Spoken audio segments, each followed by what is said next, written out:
Hello, everyone, and welcome to our one shot this evening, Honey Heist League of Extraordinary Bears. I am the bearer master for the evening, Mr. DM, along with some wonderful players of mine who I will introduce. Firstly, we have writer, voice actor extraordinaire, John Maher, who who you can also see on our Tyranny of Dragons sessions on Wednesdays, which we are actually, this is why we're doing the one shot, because two of our players are honeymooning. So welcome, John.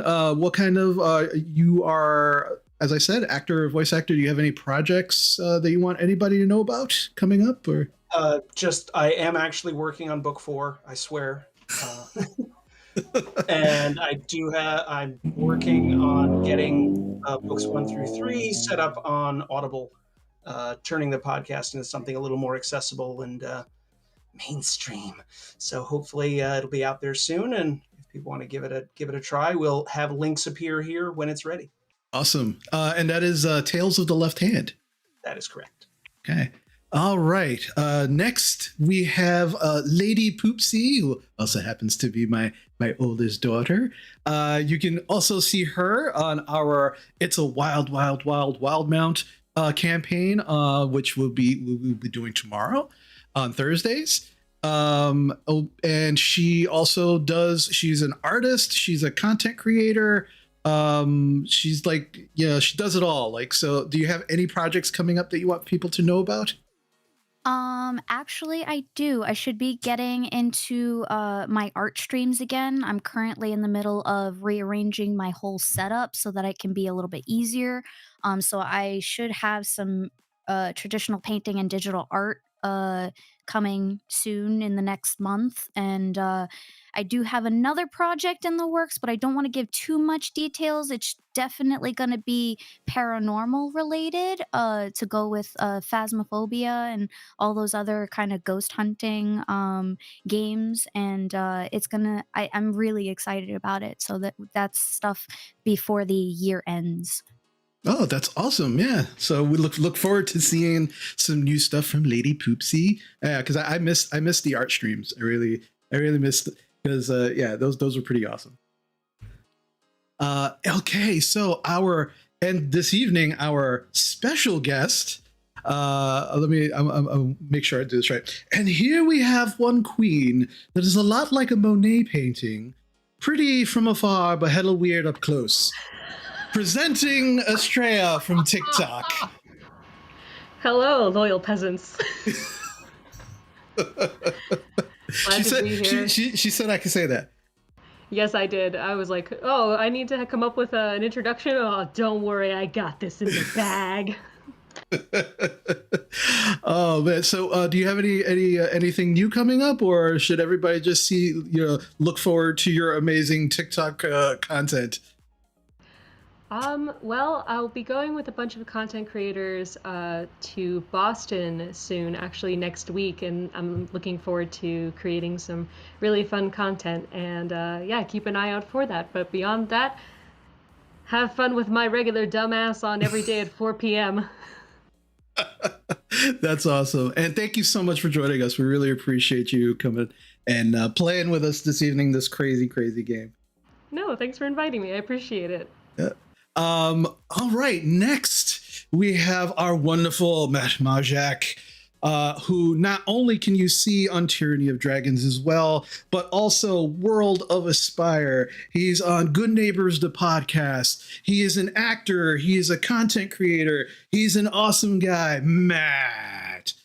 So what projects do you have coming up that we can look forward to, Matt?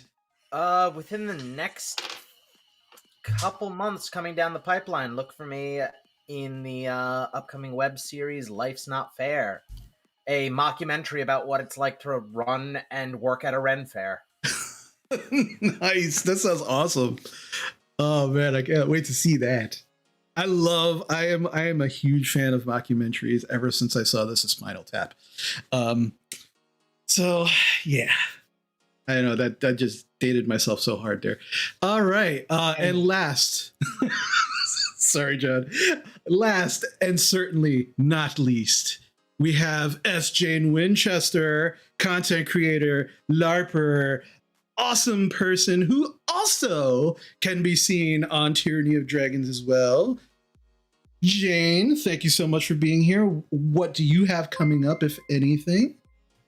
Well, thank you for having me. So good news, my computer is up and running again fully. So I'm going to have someone that you guys know set up some stream stuff for me from a late Christmas present from last year. And I'm going to start streaming again. So look forward to that. Excellent. I look forward to that. I look forward to also, just being in your chat and being a general lurker and not lurker, but also just kind of like poking everybody when I can. So that'll be fun. Right.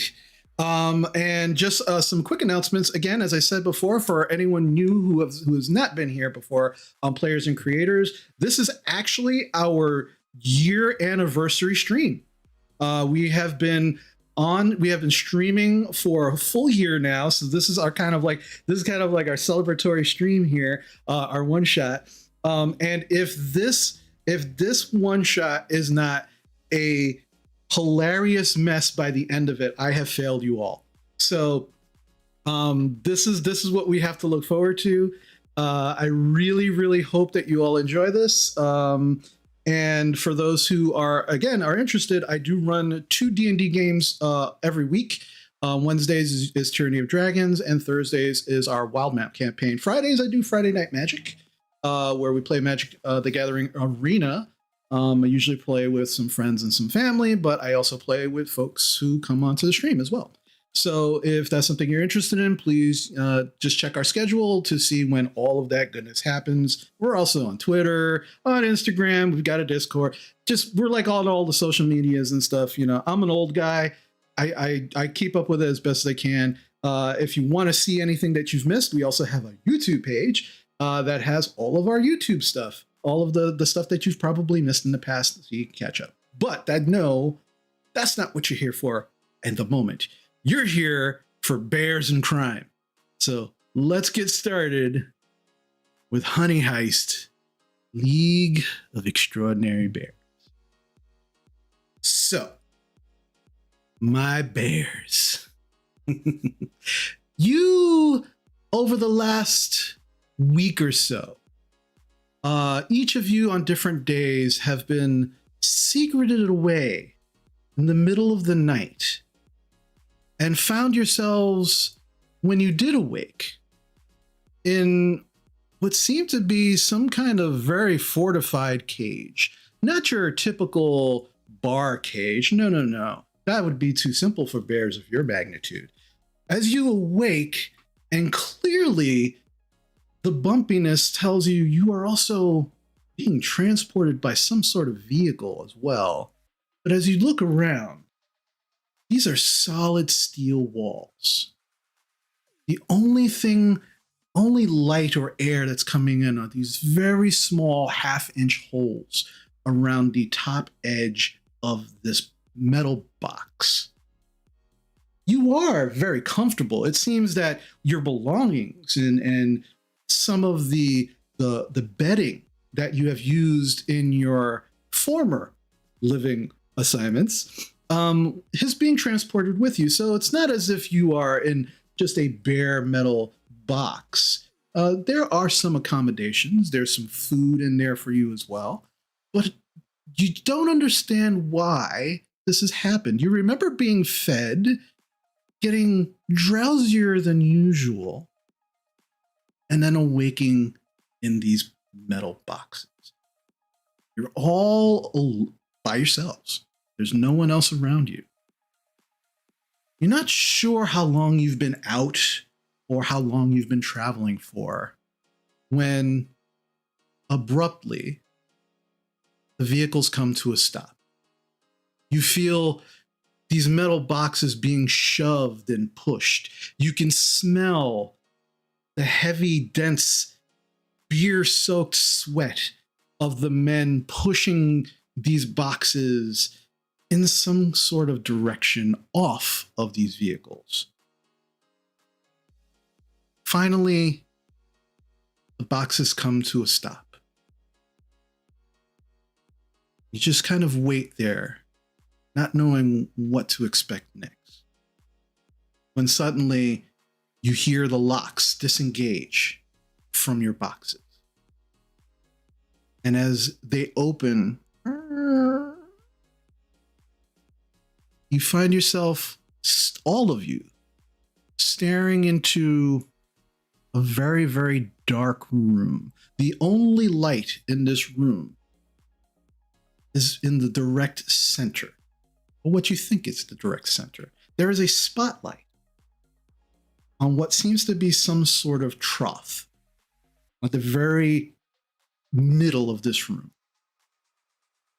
You're all about maybe 25, 30 feet away from this spotlight and this trough. But as you kind of stay in your respective cages with the doors wide open now, the wafting scent of honey begins to hit your noses. And you realize that it's coming from the center of this room. What would you like to do? Callista! Callista! Can you fetch me some honey? We're on it, King Al. I'm definitely gonna lumber my way out. Okay. As as Al screams for Callista, Al, do you want to describe what you are? Inside the box, you see lounging an overweight, graying, wrinkled honey badger. He looks like maybe half a lifetime ago he might have been something to deal with out in the wild. But nowadays he's done nothing but lounge and be pampered and demand other people get things for him. He is overweight, ugly, and lying on his back with his gut just hanging down to his knees. And as you yell for Callista to fetch you some honey, what do you look like, Callista? I am a honey badger who is just eager to please King Owl, although I don't know, just kind of stumbling a little bit on the way. Okay. All right. And you, Buttercup, as you begin to kind of lumber from your cage as well. What does the kind of clumsy-ish honey badger see as she begins to also emerge? So trailing out behind this large grizzly bear, who looks kind of angry, of course. You can see like a multicolored like rag coming out, followed by like a little honky horn. Like, oh, maybe this person has come from some sort of circus. She is rather wide. She's not well fed, but she is pretty muscular and looks very scary. All right. Now there's two of you, who have not yet emerged from your cages. Virgil, what are you currently doing? Well, I'm just, sitting here sniffing the air, smell that honey, and somebody starts yelling, "Oh, get it!" I'm like, oh no, mate, you're not getting that honey. No, no. I'll start edging my way out, looking around, And Virgil is a black bear, probably about, middle. He's not an old bear, but he's not a young one. He's like, mature. Um, Not especially bulky or lean, but he's got a nice glide to his walk. He moves really smoothly. He's just finally just kind of pads out and starts sniffing around. It's like, now, I hold on now. Smell of honey here. We should nobody think they're going to be hogging that honey now. Nobody's going to be doing that. All right. And as you start coming out, Beef, what are you doing in your cage? I kick the door to establish dominance. Okay. And I scream, "What's up?" As you kick the door, it was already mostly open, so it actually just kind of swings back towards you, and you're just like, ah! You just kind of catch it for a moment. No, I let it fully hit me, and it knocks me right back in my box. All right, so it just whack right in the face. And please describe what you kind of look like to everybody. Beef is a petite black bear.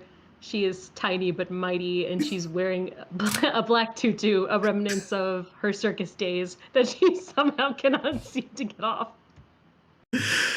Oh, wow. So as you all begin, except for Al, who is still kind of lounging inside his cage there, which is comfortable again, you all begin to kind of look at each other over.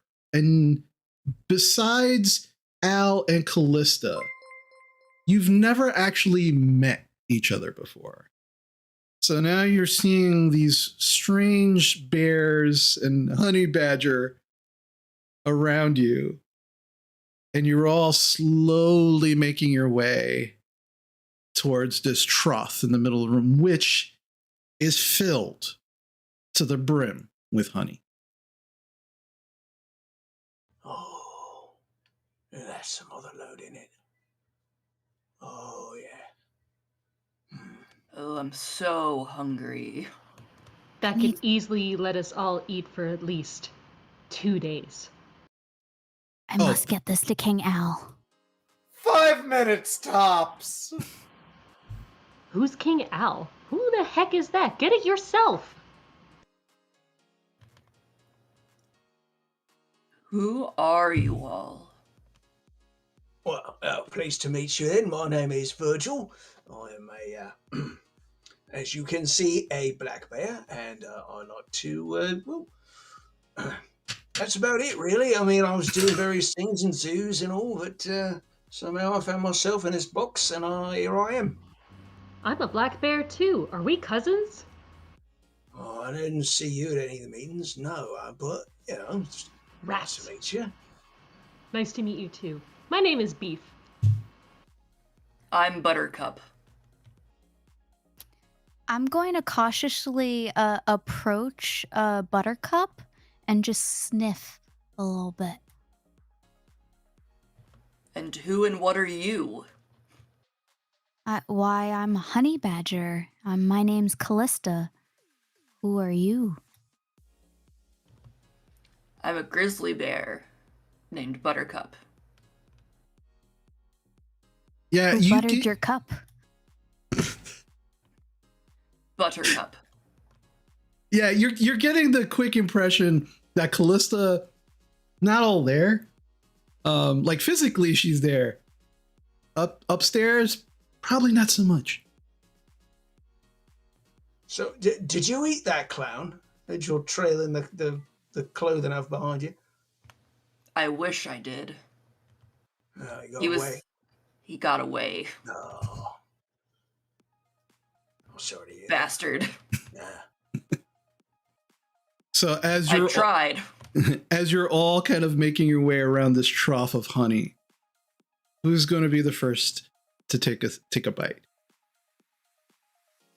All right. So Virgil, you approach the trough, sniffing. It smells delicious. Yeah. So it's like, well, I got to get in there before anybody else, at least, in case they eat it all. And he's like, gives it a taste. It's amazing.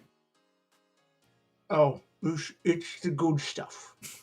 Oh yeah, I'm tasting essence, honeysuckle in there, and definitely honeysuckle. Maybe. Oh, I don't know. There's other stuff in there. The bees didn't just get it from that, but yeah, Say honeysuckle. less, my guy. I just dunk my head first into the honey. Perfect. The long, weird tongue that bears have come out and just like scoop up some of the honey. Oh yeah. Oh I'm yeah. going to take my claws and just like scoop up as much and just try to run on my hind legs straight to King Owl.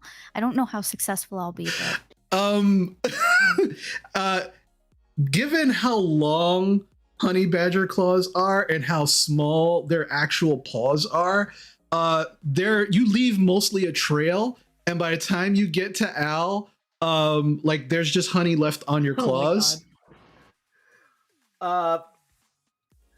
There's silence, and about 30 seconds later, the lot of you just see this fat honey badger whose matted fur almost looks like a bathrobe at this point, just eating the honey off the floor following the trail. Callista, you were successful in showing the trail of where King Al should actually go and get the honey. And so you were able to make your way back and partake if you like. I would like to. Okay. Is And it me? Is it me, or does King Owl look like some sort of like deflated pool toy? I mean, just what's up with that? He's not like the same species as her, is he? Oh, hello there. My name's King Alphonsus Decanter Cristalli III. I stick my head out from the honey. It's dripping all over me as I whip my head and I turn around to the king guy and just point to him and go, "You're totally missing out, my guy. Just come over here and you'll have as much honey as you want. But in the meantime, more for us." And I dunk my head right back into that honey to eat more. perfect. You all begin to partake in this delicious gourmet honey. I need all of you to take a point out of criminal and put it into bear. So you should have 4 points into bear and 2 in criminal right now. As you are continuing to kind of eat, I'd probably say Virgil. You look up and you realize that maybe about 10 feet above you, kind of like at an angle hanging from the ceiling, is a large TV. And as you're kind of looking up at it, just kind of trying to figure out why it's there, you can kind of just see the shadow of it. Immediately the screen goes on. And there is a white screen. And as the white screen comes on, there is what looks like a kind of silhouetted picture of a bear's face. And let's show everybody what you guys are seeing. If it comes up, hold on. There we go. And as this face comes up on the screen, you all hear,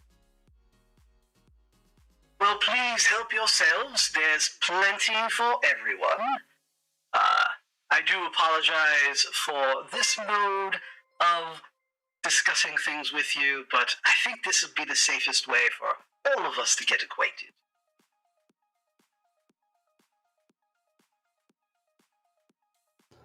Right. So you all the founder of the feast, are you? In a manner of speaking, you can call me Agent Paddington. Who are you? Did the circus send you? He just said their name is Agent Paddington. I'm not with the circus, no. I apologize again for this informal meeting, but you've been diverted from your actual destinations to meet with me. You see, you are the latest recruits of the incarnation of the League of Extraordinary Bears.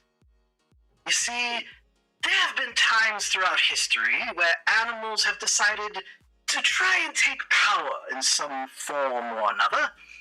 It always somehow puts the rest of the animal kingdom in danger. Imagine if humans realized exactly how intelligent we really are. You think they're cruel now. It would be worse. That is why Loeb was formed. To answer the call of these threats and eliminate them before the humans figure us out. I don't know, this sounds fake. Well, I mean, if they're fake, then this honey ain't fake. I mean, they was able to get that much at least. Alright, well, the honey is good. But this sounds fake. Well, let's talk about a little bit about why you're all here, shall we? Buttercup.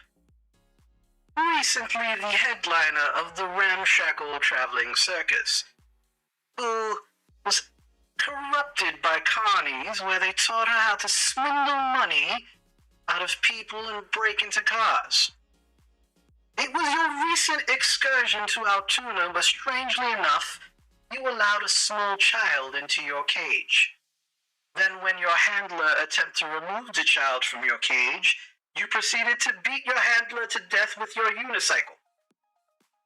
While the child was physically unharmed, I'm sure the child's family is going to be making some therapist rich. But your destination, you were being sent to... Oh, is this right? Oh, apparently you were being sent to the petting zoo at Fort Leavenworth to help keep the prisoners in line.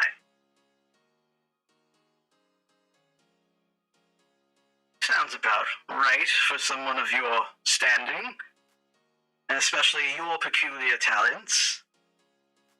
And at this point, Buttercup, I would like you to roll to find out what your role is in this group. Oh, so excited.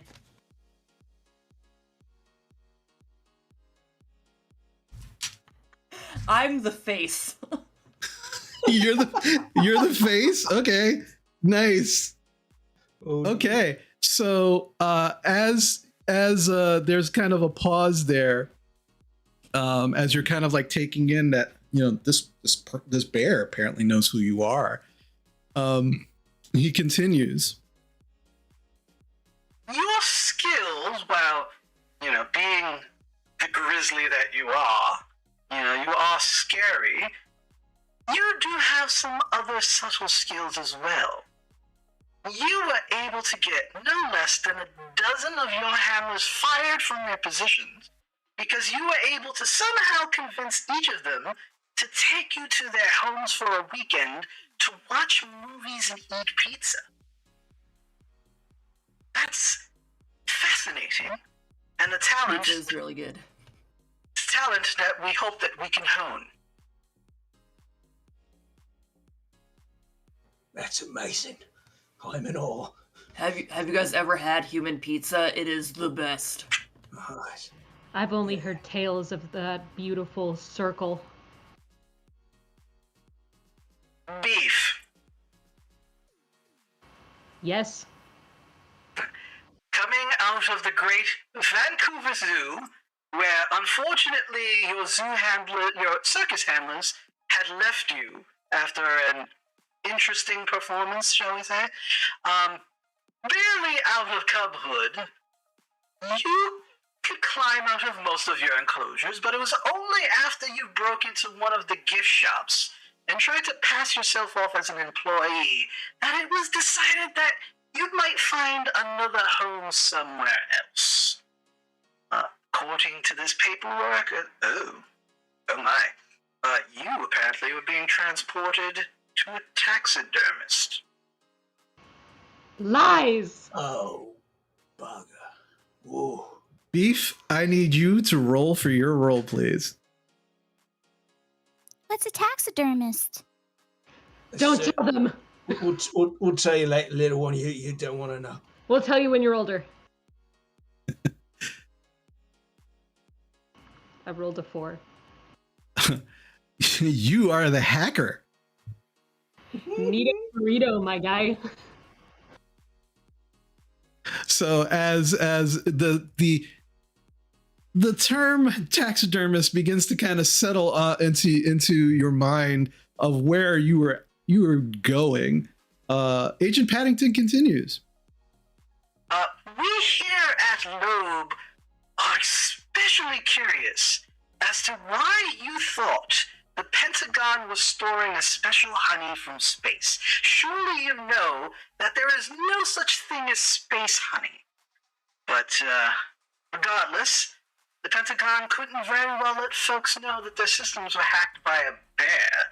So that's probably why you were being sent to the taxidermist along with your gift shop excursions. The world was not ready for my artistry, and this is the thanks I get? Ugh. Space honey does sound really good, though. Yeah. Space honey is real. Sounds like it. I mean, I'd like to see the bees that it comes from. Those would be scary as all hell, but Space bees? Well, they come from somewhere, right? Space bees. Sounds like it would pair great with the moon. Because, you know, cheese and all that. Cheese and honey's great. I have heard it was made of cheese. The humans do talk about this often. Oh, Your Highness. King Al, is it? You were being transported from your previous home, the Memphis Zoo. It seems the zookeepers frowned upon you digging your way out of your enclosure and mauling the other bears for their honey. According Yes. to your... Well, they didn't pay the proper tithe to King Alphonsus Deatris Forcus Wright the 18th. All right, clearly there's some... your paperwork says Aloysius, but all right, we'll go with Alphonse, no problem. Yeah, it seems according to your manifest, your final destination... is a veterinarian known as Dr. K, who specializes in lobotomizing troublesome animals. Ooh. And Callista, also from the Memphis Zoo, with the apparently same destination. Seems that most of your behavior was considered erratic at best, but following Aloysius into enclosures and ambushing the honey feeders seemed to be the final straw. I mean, when King Al wants some honey, you gotta get him some honey. Yes, my friend here understands the way things work. By I the don't way, think you what's a understand how anything works. lobotomize? All right, Al and Callista. Let's put it this way out. You'd need a smaller crown afterwards. Al and Callista, I need you both to roll for your rolls, please.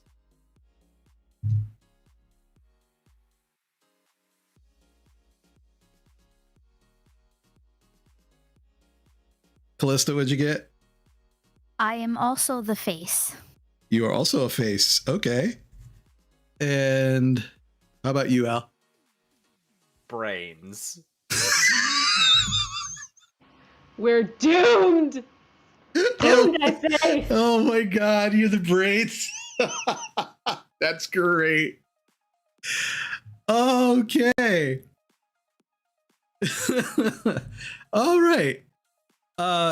So there's a momentary pause as Agent Paddington seems to. You can hear the rustling of papers over the, and there's just kind of like an incredulous sound. It's like, So, King Al, it says here it took you a week or so to figure out the rotation of the zookeepers and where they were storing the honey. Somehow you avoided all the security cameras and the night guards, and they found you barely able to move after you gorged yourself on a 6-month supply of honey. And they still don't know how you did it. Well, yes, a king needs to know all the comings and goings of their subjects if they're going to behave as a king should. Right. Also, they need to know advanced calculus. Sure. Whatever you say, Your Majesty. Alright. And you, Virgil? Yeah. Coming out of the Oakland Zoo. No wall enclosure was tall enough that you couldn't climb it, but was your other strange skills that precipitated moving you to according to this, a research facility in Florida. Seems they want to try and send bears into space and have been unsuccessful at keeping them alive in zero gravity. But space honey. But the space honey, yeah. Exactly. You're Obviously. confirming my space honey. There's no such thing as space honey. You don't All know right. that. So we all know the person we're working for is a liar. Virgil, I turn away from the screen so he can't, maybe he can't hear us. It's like, no, maybe we play it on until he's probably just hoarding the space honey for himself. Oh, So yeah, if yeah, that's we probably work true. with him, maybe we get in. Yeah, that's the way to. Yeah, I figure that's the best way to go. I bet I could hack into the mainframe and find out where he keeps all that honey. Yeah. All right. Yeah, so I turn back and look at him. It's like, right, yeah, so I was going to get some sort of experiments done on me. So, yeah. Fair enough. Agent Paddington continues. Right after Virgil, you roll for your roll. I'm the thief. All right. So as you are talking and kind of like making plans about the space honey with the group, Agent Paddington continues. All right, and Virgil, not only did you somehow change the feeding schedules, so you received other bears' helpings of honey and food, but you felt it necessary to pilfer keychains from all the gift shops in the zoo. They found the stash under one of your boulders. I must say, 800 keychains is impressive, if not odd. The employees of the gift shops who were accused of internal theft filed a class action suit against the zoo for wrongful termination, and one of the results was to get you gone. Yeah, I'll pay them back one day. But it's boring being in the zoo. You need a hobby, don't you? So keychain collection. Seasonal ones come in, you got to get one of those, and the special editions come out, you got to get one of those too. It's just it adds up. There was too many of them. The boulder started to wobble. That's when they noticed me. I should have spread the cash out. Probably, yeah. But it's still, 800 is a very impressive number. But, all of you, it is because of your unique skills that we need your help. You see, we've been keeping tabs on a growing threat, known as the Conclave. They are run by a panda of immense size, known only as the Terror. He was disfigured in a horrible bamboo feeding frenzy and has blamed humans for it ever since. He has been attempting to find a way to get back at all humans, and he just might have found a way. Now, I'm about to put up an artist's rendition of the Terror there. That's prior to his disfigurement. As you can see, not a panda to be dealt with lightly. Oh. That's prior to his disfigurement? Yes. What does he look like now? Well, it's hard to say. No one has really seen him in some time, but the rumors say that he now wears some kind of metal mask over his face because he is horribly disfigured and does not like for people to see it. But again, these are more rumors than anything else. Basically, no one has seen him recently that has not been found dismembered or in different parts of different states. But yes, that is the Terror. Now, specifically, what has happened? A few days ago, a convoy was hit, and it seems that the Conclave is behind it. What was in that convoy could very well spell doom for the world as we know it.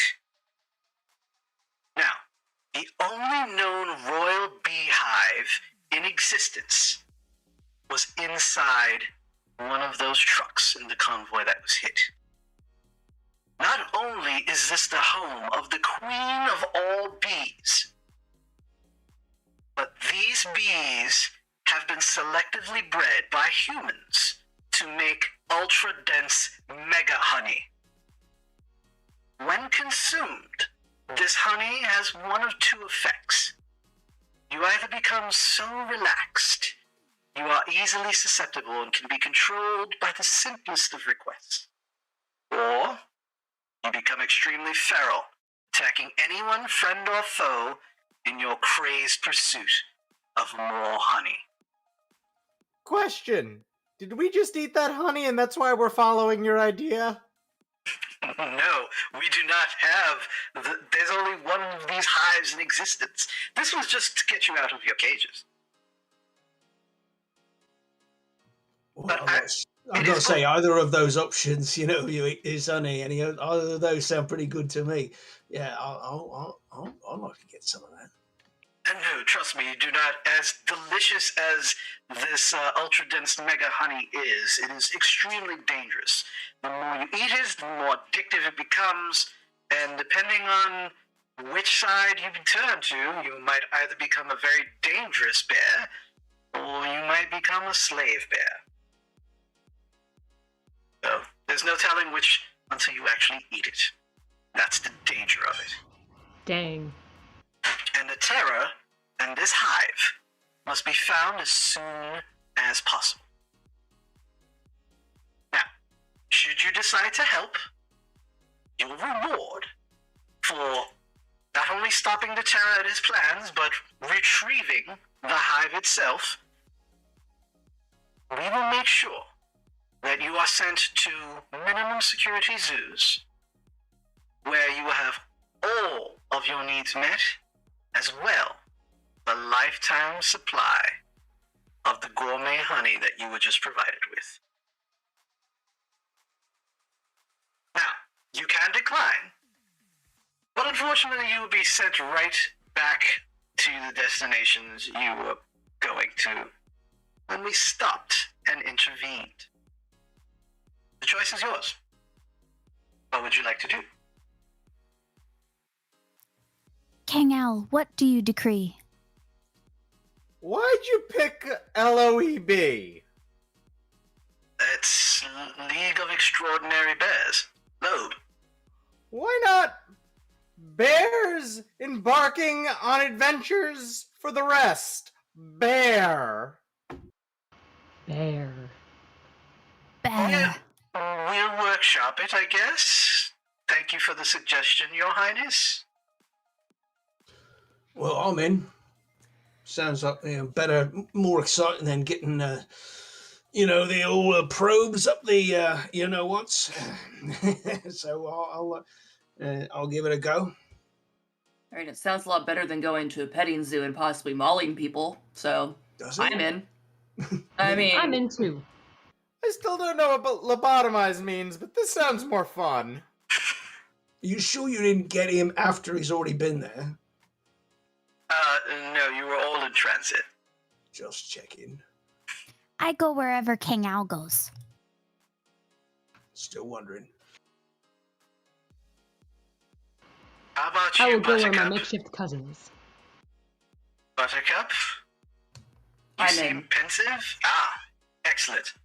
Congratulations, then you are all members of the League of Extraordinary Bears, workshopping the name as King Al has decreed. Excellent. So, now that you've accepted, there are a number of things that we will give you to aid you, because we don't have a lot of time. And as he says this, you hear a shh. And as you look, you watch as this door opens up that leads into a separate room. Okay. Amble on in. Okay. As you are ambling on in, you hear the TV screen in the room with the honey trough go off. And then there's another screen in this room that goes on with the face, the silhouetted face of Agent Paddington. where he continues. All right, excellent. So, we have some tools for you, as well as where you could probably get started. For starters, just so you are all aware, you have all been directed. We are in a warehouse out in the Bronx in New York City. So, welcome to the Big Apple. Some of you might have been during your circus years, possibly, but trust me, you're going to see a lot more of New York than you ever did before. Now, for you to get around, you're going to need some disguises. To your left on the floor there is a box. Within the box are your disguises. Please pick and choose what you wish. They are mostly made up of hats and just general overcoats. The hats, according to our research, humans are very stupid. The hats apparently throw off their facial recognition, and they tend to focus on the hats because apparently chapeaus are not something that most people wear nowadays. So they tend to focus on the hats. So they'll give you a little bit of time when interacting, should you need to, with humans. But be aware that one of the edicts of you being a member of LOAD is no witnesses. Now, it doesn't mean to kill them. Looking at you, Buttercup. But it does, if you leave them confused and with a fantastic story that no one could possibly believe, no one would discredit them as witnesses as well. So that's one way of doing it as well. But I leave it to your discretion. But please feel free to rummage around, take the hat of your liking, any of the overcoats that you wish, and don your disguises.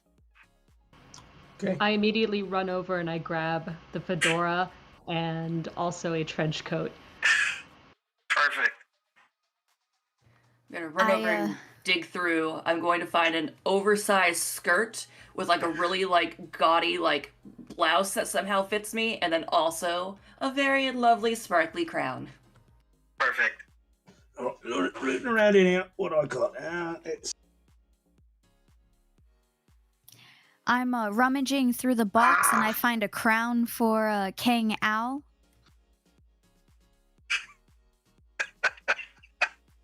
King Al puts it on and just like finds the nearest thing to sit on, leaning back, breathing heavily from walking from one room to the other. right. Yeah, they'll never think I'm a bear in this. This'll be perfect. And what do you grab, Callista, for yourself? I grab a pointy hat that will hide my face. Perfect. All right. So now that you have your disguises, basically, you can hear Agent Paddington. All right. Wonderful. You all look interesting. Yes. All right. Wait, I found something even better to wear. Give me a second. And she whips out one of these.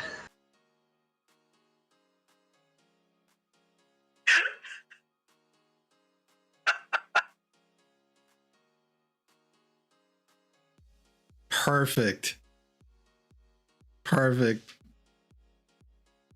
It's perfect. Excellent. All right. How do you even get in here? I didn't even recognize you, love. The humans will never recognize me in this. I'm far too beautiful. All right. Now that you're all disguised up, you're going to need transport. Now, unfortunately for all of you, none of you have a proclivity for driving. However, some of you have had some training with things with wheels, so we feel that that's probably good enough. So here you are. And as he says, here you are, this large black tarp. You hear some kind of mechanical whir, and it pulls it back. And in front of all of you is this huge ice cream truck. And it just has on the side of it, it just has ice cream cones in the shape of bears, like bears' faces and bears' bodies, and pop. So and it's called bear ice cream. Like it's just like completely not trying to hide the fact that this is about bears. but it definitely seems like it can fit all of you, not comfortably, but somewhat. I have a very important question. Yes. Is there a large thing on top that rotates? Yes, it's a bear's head. Does it play the actual like ice cream tune that you would hear at a circus? No, it actually goes. "Rawr, rawr." Perfect. I thought I'd have to tear all of this up. All right, and you say we're in Brooklyn.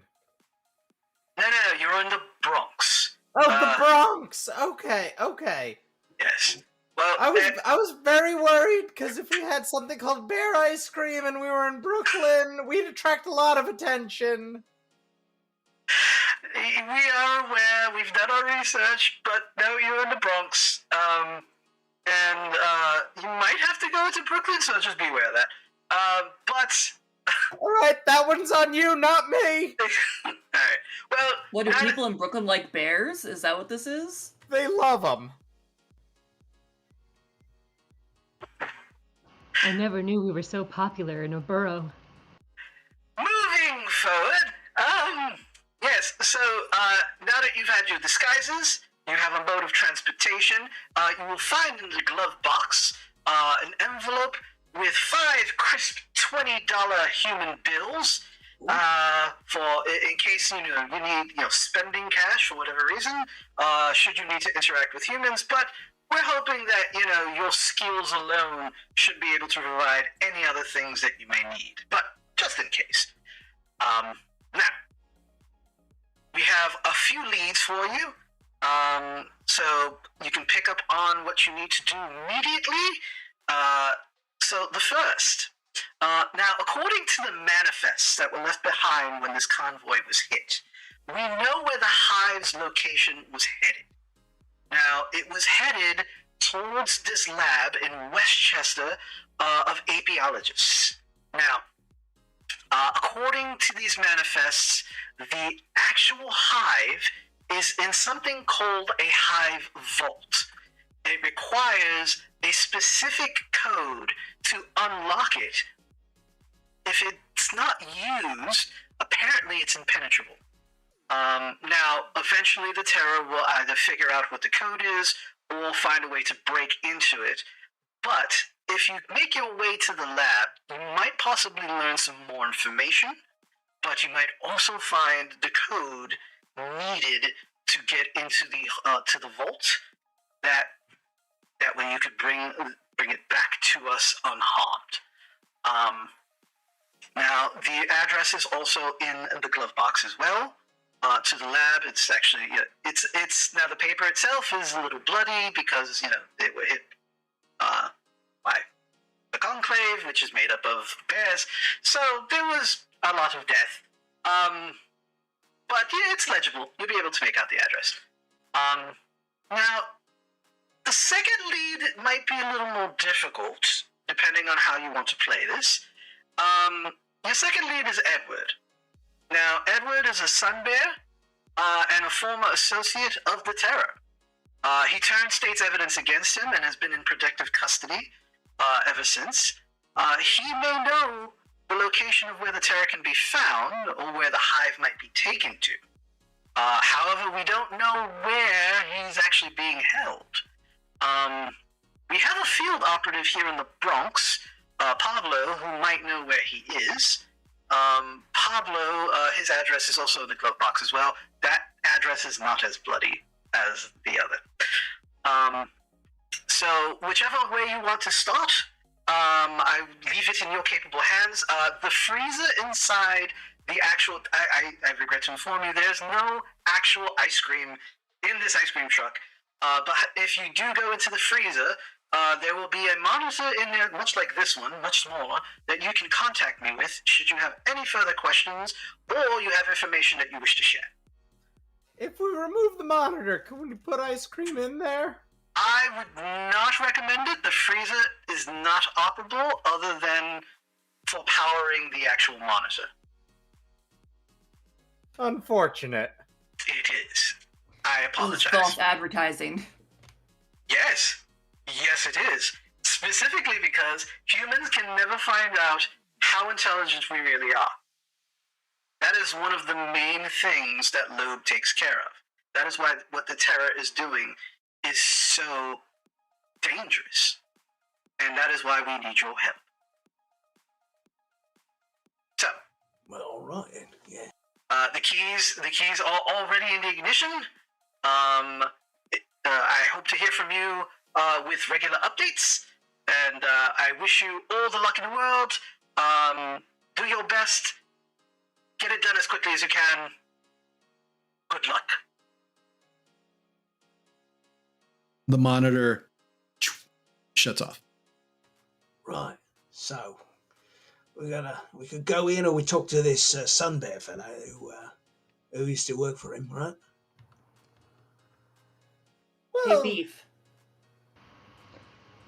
Do you want to I play don't know. rock? I think we could technically hack into that mainframe he was talking about earlier. I bet I could mess with that computer. That's exactly what I was thinking. Also, we don't have a direct location of Beef, just a friend of a friend of a friend.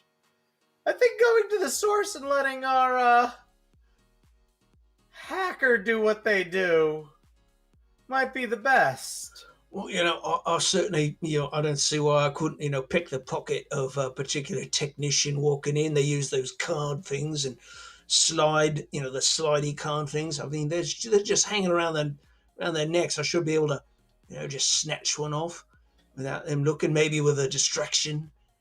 That's an excellent idea. You just have to be nice to them sometimes, and they'll give you stuff. Oh, yeah, that could work too, yeah. Well, What's a sun bear? They're bears from farther away with really long tongues and a weird ability to know where honey is. So, Let's go talk California? Sure. It sound like beach bums to me, yeah. Regardless, I think instead of relying on the sun bear, maybe we head right to the main area first. It seems to be where a few others are leaning. Sounds good, Your Majesty. You're the brains, eh? I'm gonna lumber over and sit in the driver's seat and use my bare hands to start the ice cream truck. All right. When we get there, Callista, Buttercup, maybe you two make the guard smile while Virgil here takes the card we need to get in. Yeah. I'll juggle for them. That usually makes humans happy for some reason. And then we all work together to get Beef inside to hack that mainframe or whatever the hell they're fucking talking about. I'll be swift as the wind, don't mind me. I am small, but I can get through any door. Fantastic! This is a decree by King Alimony Guel Sagrada, the first of his name. Let's go. I climb into the passenger seat of the car and fumble about, and then realizing I can't exactly pull the seatbelt on, I decide to sit on her lap instead. On Buttercup's lap? Yeah. Yes. I will take the window where it would be open to serve ice cream to kids, and I just sort of like lean out against the window as we're going by, kind of. All right. So King Al lies down in the back, belly up, and just passes out like a dad on a Easter Sunday. Nice. I'm going to whisper into Buttercup's ear, "You could juggle me." I imagine I could. You're quite tiny. Can you All juggle right. both of us? Maybe we'll give it a try. The humans will be very impressed. All right. So, Buttercup, you're driving.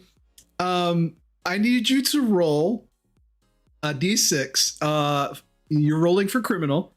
So right now you have 2 points in criminal. So you have to get a 2 or lower for a success.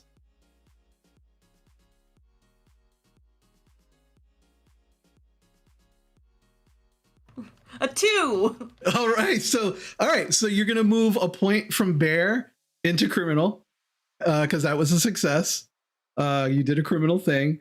Yeah, you've seen humans do this before, and you just turn it on, and you're just like, oh yeah, there's pedals, I got this. And there is a roll down gate that you just slam right through. And you know, it's not very strong considering how big and apparently reinforced this ice cream truck is. And you just make a huge ice cream truck sized hole in this metal gate, which is now like destroyed. Brilliant.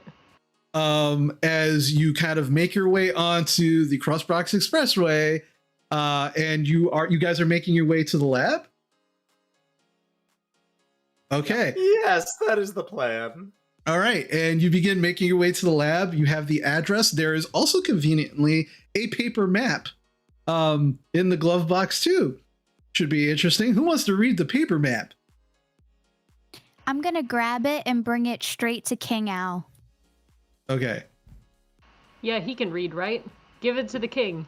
At first, Al starts throwing it over himself like a blanket before he's eventually shooken by one of you to read the map. Read the map! Wait, Oi. come on now. All right, Al, I need you to roll. And since you're the brains, you get advantage on this. So you roll 2d6, take the lower. And you need to roll under exactly or under your criminal score. That is a 2 as well, so that puts me at 3-3. Yeah, absolutely. So that is a success. Yeah, you put a point back into criminal from Bear. And yeah, you are able to decipher the quickest way to the lab from where you currently are.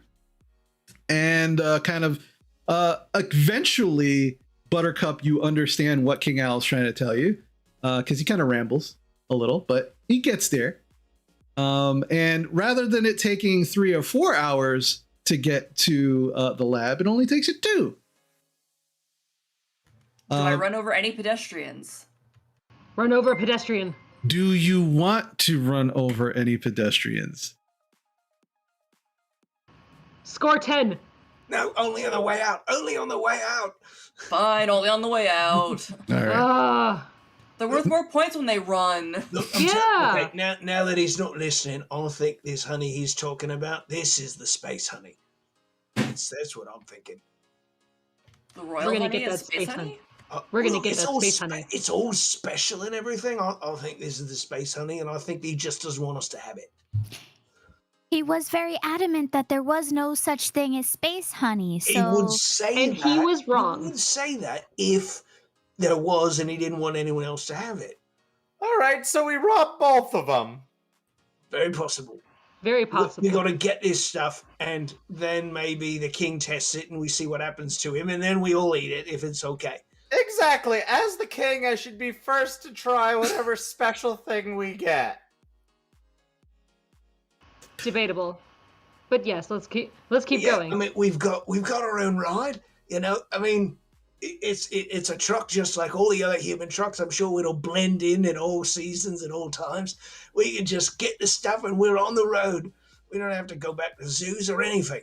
They said it's ice cream, which means it should blend in especially well in winter, because, you know, winter there's ice. That's right. Very astute, Your Majesty, very astute. Yeah, we will blend in perfectly during the cold weather in this thing. especially if I scream out the window. As we're having this conversation, I keep repeatedly pressing screaming it. is perfect. It's perfect. We can't lose. We can't lose. And if anyone tries to take our special honey, I have a lot of pent-up rage. And one of those pedals makes this thing go faster, so you can just run and run over. Yeah. But we've got to get this stuff. That's why I said don't hit anybody until we get there. So, Virgil, as you are sticking your head out of the window, the side window of this ice cream truck, Callista climbs on your back and she's just kind of like over your shoulder doing the same thing. And as Buttercup is making her way 75 miles an hour down the Crossbrox Expressway, you pass by the station wagon where the driver and the passenger don't seem to be paying too much attention, but the kids in the back of the station wagon are absolutely staring at both of you and just kind of like this weird, like not believing what they're seeing. As you kind of wave to, they kind of like wave back.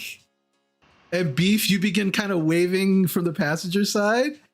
I press on the ice cream machine, making the screaming bear noises. Nah, nah, nah. The driver swerves slightly as he's like, kind of looks over to the side, like very quickly, and then just kind of like trying to figure out where this noise is coming from. Excellent camouflage, Beef. We're blending in. Yeah, I love it. But the kids seem absolutely enthralled and are just like staring at you. But eventually, Buttercup continues to accelerate, and you finally make your way to the lab. Now, before we get to the lab, does anybody else want to do anything in transit to the lab? Callista.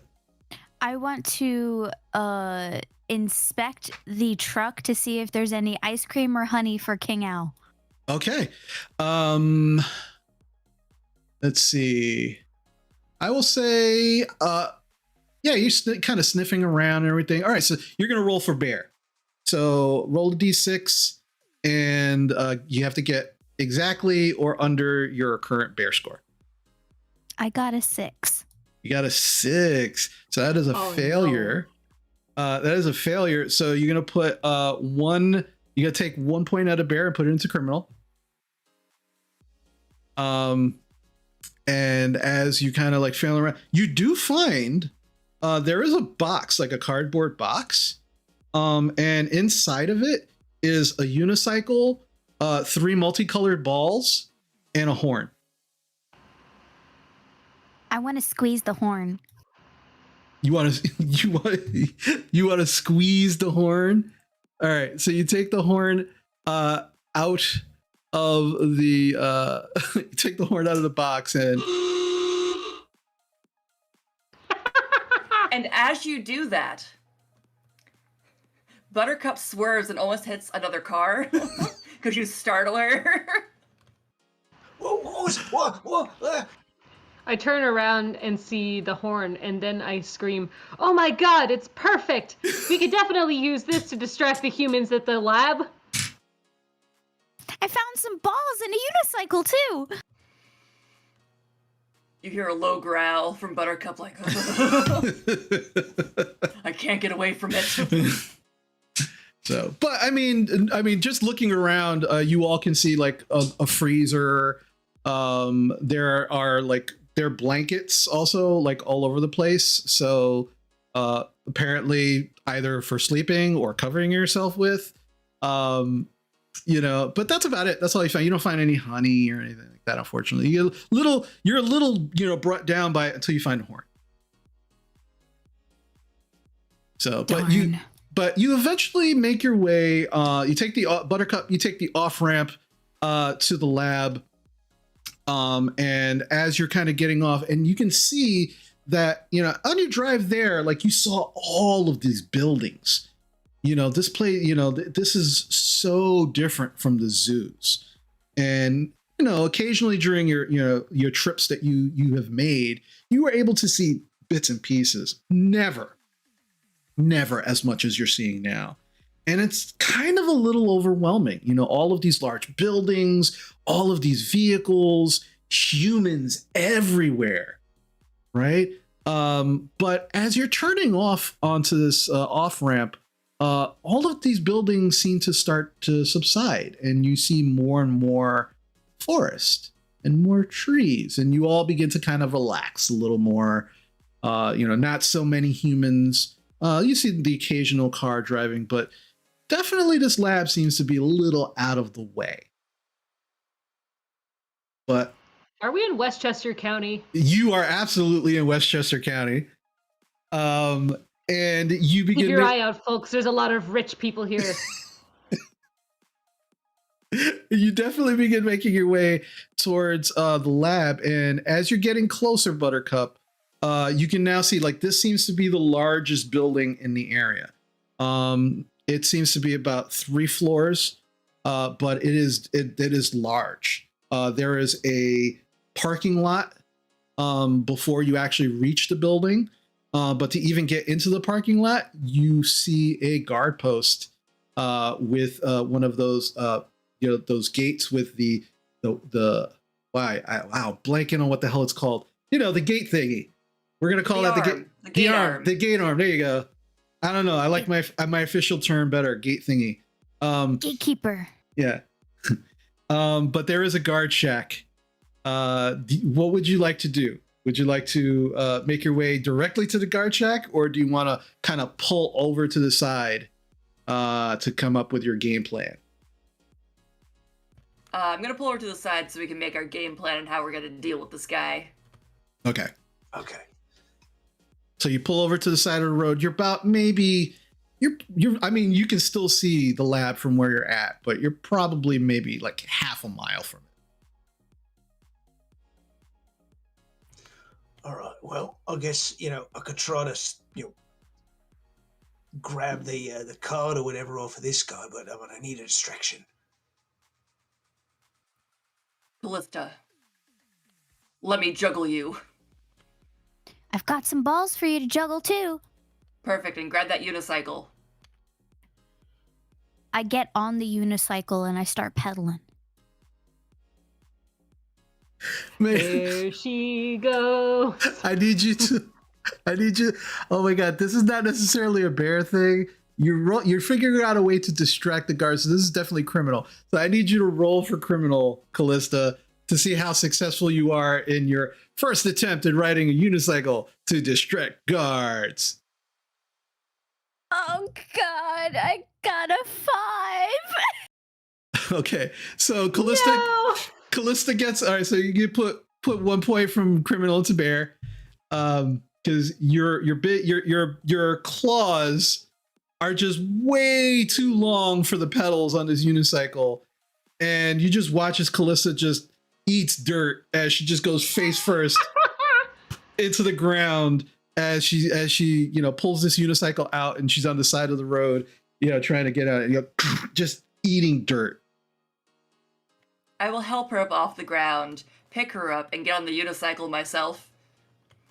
All right, so Buttercup. Are you gonna juggle her? Yes. So Oh Buttercup. my God, yes. Buttercup, you have experience in this, so I'm gonna say you can roll 2d6, take the lowest, and you're actually you're rolling for criminal on this, not specifically bear. Okay. So all of this, I figure, Virgil is using his chance to slip out of the truck and start circling around to the other side of the shed where this guard is. Well, you guys are still half a mile away. You have not gotten to the guard check yet. You're kind of like, so I'm waiting. Yeah, you're like practicing, trying to figure out your plan. All right, so I literally rolled 2 3s on my dice. And what was your what's your criminal score? 3.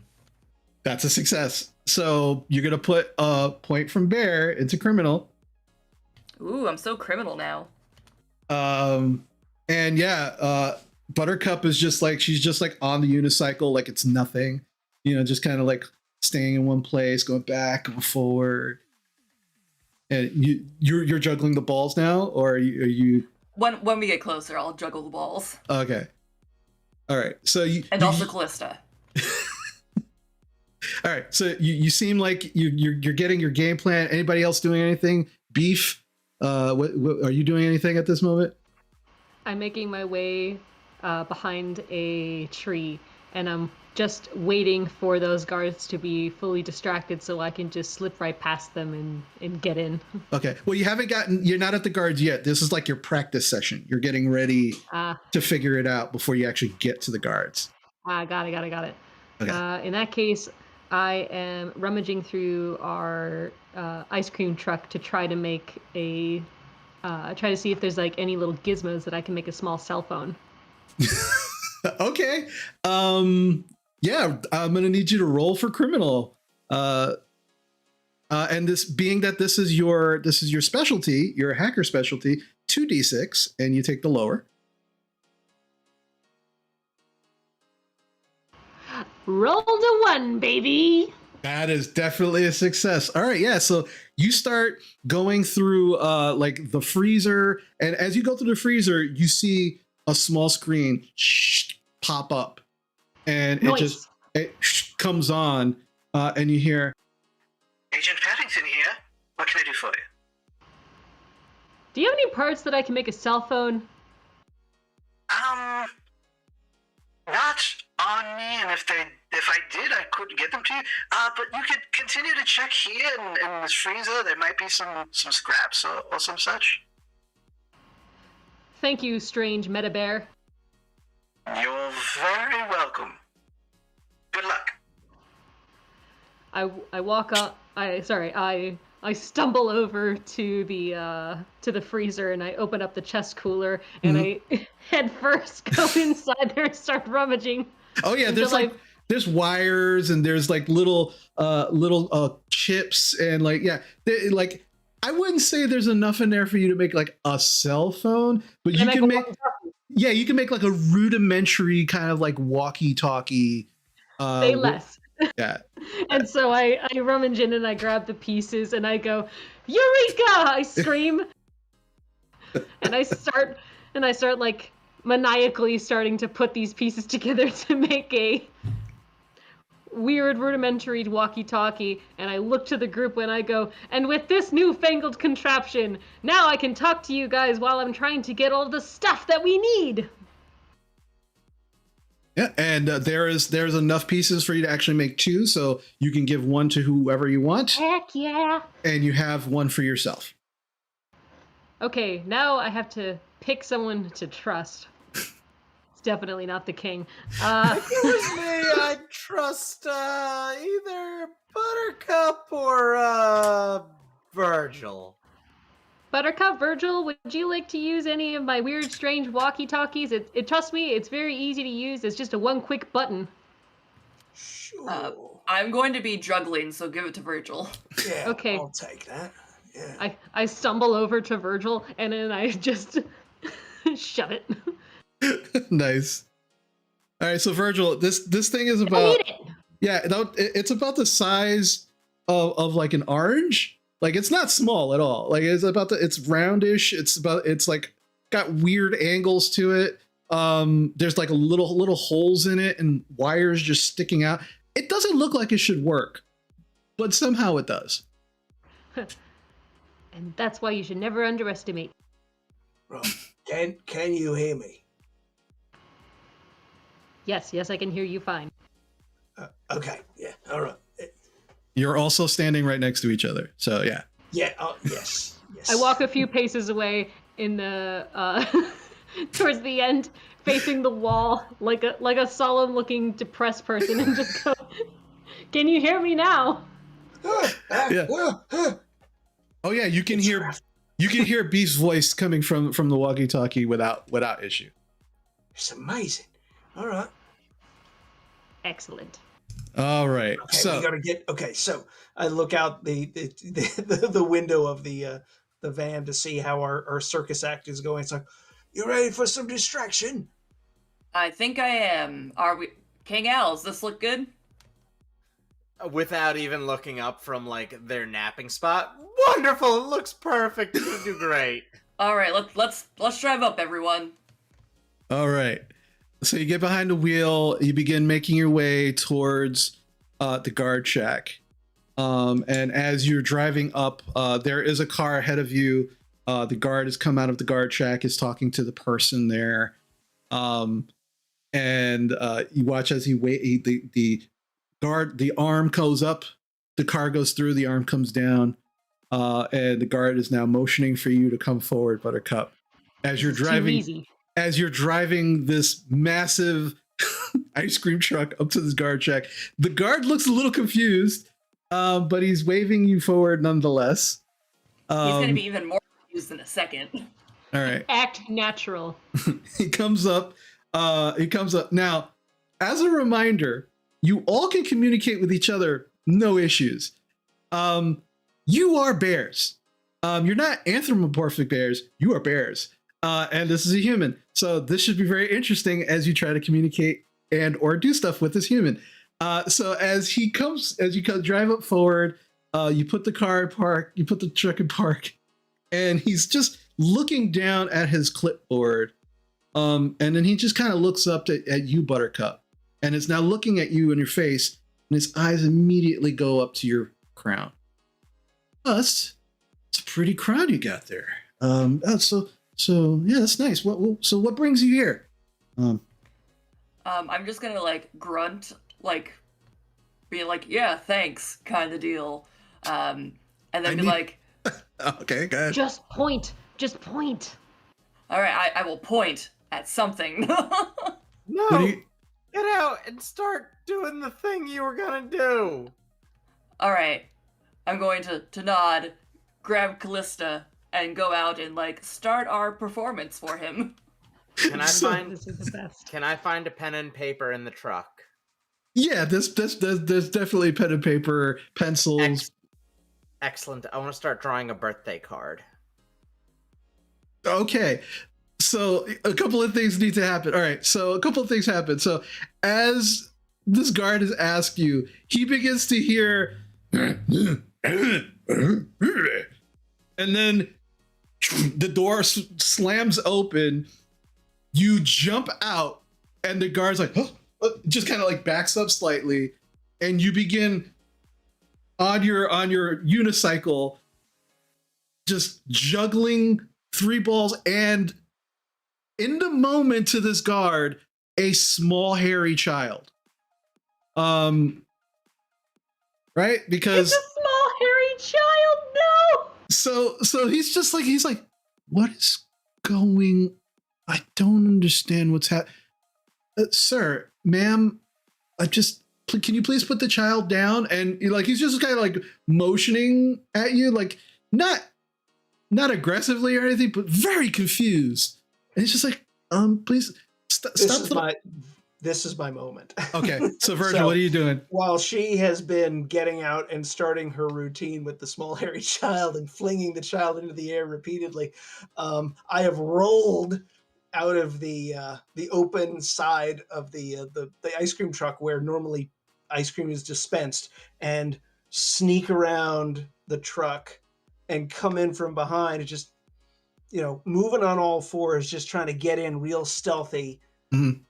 And then looking for something on his, like a card on a belt clip or something that I will just, Okay, yeah. So what I need you to do, I need you to roll for criminal. Okay.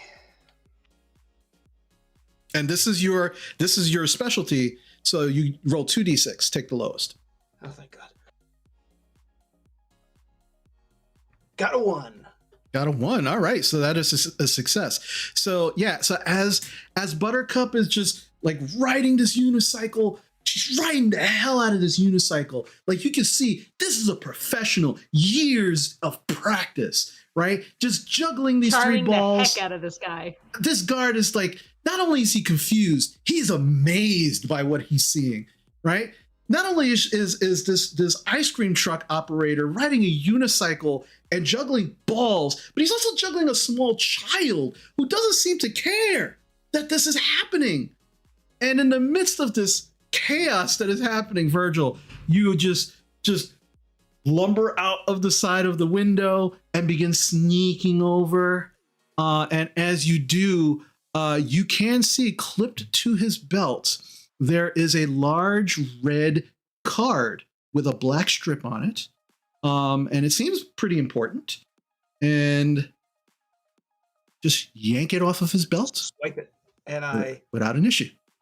tiptoe back into the truck. And like roll into the van rocks as I like hop in. There's like, I got it. All right. Make sure you put a point from Baron to criminal for that success. And okay, wait. Oh, so I succeeded. Oh, I am at criminal 1. No. Okay, no, wait. Bear to criminal. So I'm at 3 and 3. Okay. Yeah. Okay. Balance that. Yeah, balance it out. All right. So in this moment, Buttercup, as you are dazzling this guard, you are starting to see that this he's beginning to move away from staring at your crown and beginning to kind of observe you a little harder in this moment. Is there anything you want to do before he begins to realize exactly what is going on here. Throw me. King Al, are you doing something in there? I would like to jump out with the birthday card and put it in his face, point at the person juggling on the unicycle, and then point at the building. Oh, that's genius.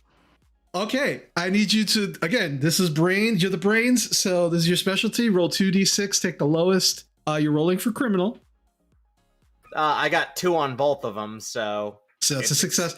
All right, Nice. take a point out of bear and put it into criminal. And where are you at as far as criminal is, Al?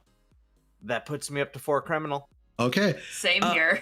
All right. So as you do this, you can see in this moment the guard is staring at Buttercup, and then as you come out and you hand him the card, he kind of looks at it, and it is like they're like you've ripped through the paper with your claw. The P's are backwards. There are smiley faces in anything that's got a circle. Rudimentary English at best, but it still makes sense. It looks like a child did this, and it's a good thing because as he looks at it and you point and he goes, "Oh, is it John's birthday? Oh shit, it's John's birthday! Oh my god! Yeah. Go ahead. Yeah. Go ahead. Go in. And oh man, tell them to make sure they save me a piece of cake." I give him a thumbs up with my claw and hurry back into the vehicle. Okay. I I'm nod going- vigorously through the window. Yeah. I'm going to let Callista down and then pile back in. Yeah. He immediately runs into the guard shack, lifts the arm, and just kind of waves you through. And he gives you all a thumbs up as you kind of drive your way into the parking lot. And you are now in the parking lot of the lab. Yeah. All right. I do the hacker voice. We're in. So as you get in, you park in the parking lot. You don't see a lot of like movement. You don't see a lot of people going in and out. But there are these double doors in the front that you can go into, or you could go around the side of the building to see if there's anything else that you could find. It's completely up to you. What would you like to do? Well, we've got the card. I mean, we just could just do this, the slidey thing they do, and that should get the door open. Yeah. Hang out. Where should we go? Let's see here. We're trying to get to the top floor, right? I'm going to assume so. Can't you? We want Can you beef to read get any to- of these we want- weird human signs? Usually one of them will indicate as to where we're supposed to go. Yeah, if there's super secret honey, chances are the humans are going to try to hide it from us. Would humans keep something like that in a basement or a top floor kind of deal? That's where I'm at. I don't know if it's going to be the very top or the very bottom.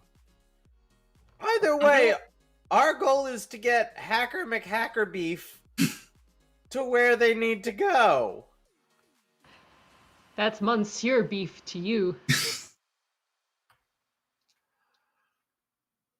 Squire! Make a decision for me. I have exhausted myself. I say we go to the receptionist desk and we can try to figure out where the security room is, and then I can sneak in there. Right, the card worked great. You know, that thing you drew, the guard just let us right in with that. I figure we just keep going.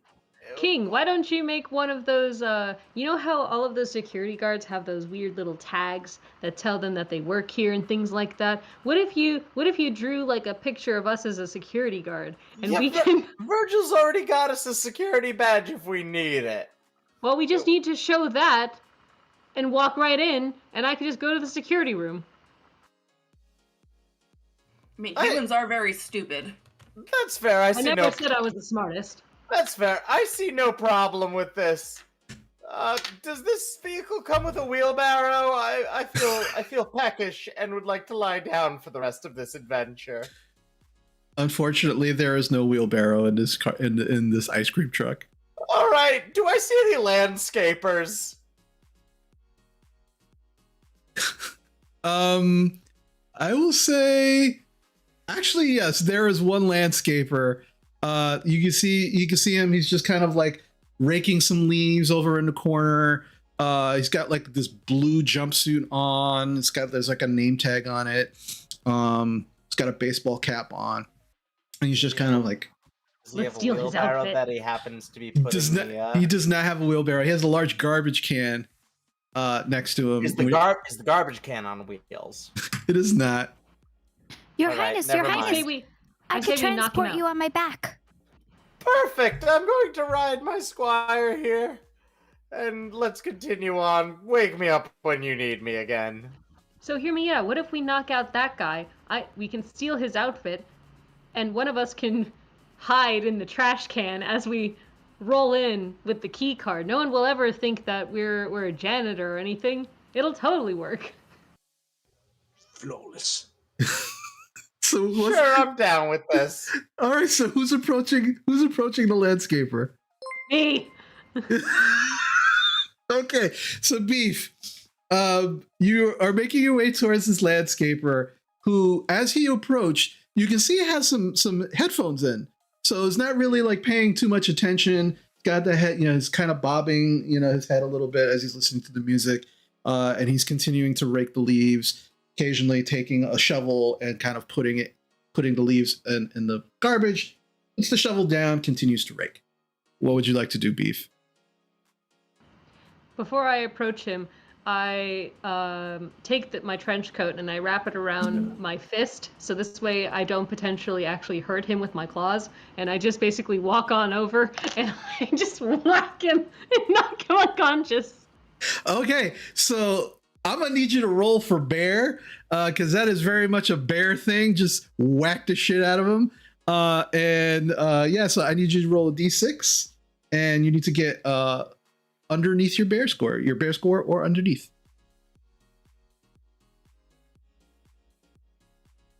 Just one. I rolled a 2. That's a success. Yeah. So as this guy's kind of like rocking out, you just back it ahead, whack. He goes flying because you are a black bear. Nice. But thankfully you knock him into some bushes. And as you knock him into the bushes, he's unconscious. He's just knocked the fuck out. And you can easily now disrobe him and change into his clothing without issue. You are I disrobe Yes. him and I put on the clothing. I then take my trench coat and then I put the trench coat on them so at least they have something to wear. Oh, that's very kind of you. And then I go back and I take the trash can and I run back over to the ice cream truck and I scream, "Someone get in the trash can!" Callista, Okay. can you fit in that trash can? Callista can absolutely fit in that trash can. She is a honey badger. They are tiny compared to all of you, the rest of you. Can Callista fit in there with King Al? It'll be a tight squeeze, but yeah.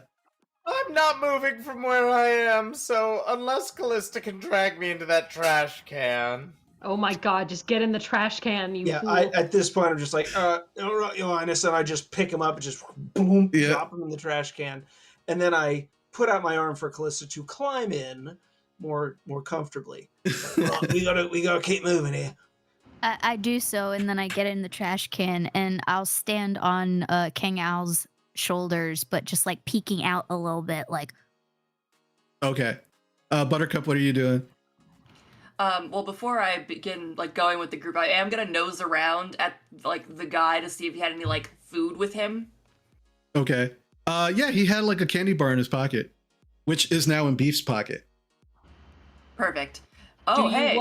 Do you want the candy bar? I see you've been eyeing it. Yes. I rummage through and I give it to them. Okay. I look over to my now cousin and go, "All right, here's the plan, my guys. I'm going to roll in there and I'm going to take that key card. I'm going to go into that security room to see if I can find wherever we need to go. When we find out where we need to go, try to find the parking area of the Are we in it? Yeah, try to find the parking area. Usually there's a back door to get in these kinds of buildings. Oh, right. Well, When I find are you when I going in find which alone? I'm taking these two with me. Well, okay, yeah, all right, yeah. Just in case. But Okay, so me and Buttercup are staying here. Oh, with the talkie thing that you made. yeah. Oh, And so when I find out which area that we need to go in, then you guys can come inside the building. Oh, that's brilliant. All right, yeah. So me and Buttercup, we'll guard the our mobile cave here, and we'll be ready to go out to wherever else is necessary. Waiting on you. I'll park near a door. Keep an eye on the birthday card, just in case if any other person decides to look in the building and ask why you're in here. Got it. I got that, and I hand her the security card. Okay. Just to double check, when I knocked that guy out, he didn't see me at all, right? Because I was behind him. No. He had his back to you the whole time. You just backhanded him in the back of the head. No way this guy would ever peg him for me. Perfect. Alrighty. So, Beef, you are dragging the garbage can that is now filled with Al and Callista into the building. Virgil and Buttercup, you get into your ice cream truck and you begin circling around the back. And there is a loading dock in the back. Called it. And so as you're just kind of sitting there waiting, there is a door, but it's currently closed, and you're just kind of waiting for the signal. Is there any sort of number or designation on the loading dock to say like which one we're at? There's only one loading dock. Yeah, so there's no numbers or anything. It's just the loading dock, and then like a set of stairs heading to a door that looks like it goes right into where the loading dock is. I will just We are at the loading dock. There's only one back here, so awaiting further instructions. Hear you loud and clear, Blackbeard 2. Over. Blackbeard 2 now. That's. Oh no. Do you want a cool making that nickname? noise? I'm Over. sorry, but they did in all the movies I've been watching. There's always that noise. So I thought, is that part of it? Yes, it is. Oh, good. Ow. I pop my head out and I go, Perfect. All right. So, Beef, as you're pulling them in, and the doors actually they are mechanical doors that just automatically open. So you don't even have to open it. As you open it, there is a reception desk, and sitting behind a reception desk is a security guard who seems to be kind of dozing. When Callista sticks her head up and goes, and then goes right back in, the guard goes, looks at you, stares at you for a moment, and goes, and then just kind of like goes right back to the kind of. I mirror him before I stumble over away. Yeah. In this moment, Beef, you are trying to be your most human. So I need you to roll for criminal because this is going to be hilarious. Also 2. All right. Wow. A lot of successes. You guys are doing great. All right. So, so you kind of mirror him. He doesn't seem to see anything out of the ordinary. Totally buys that you are the landscaper.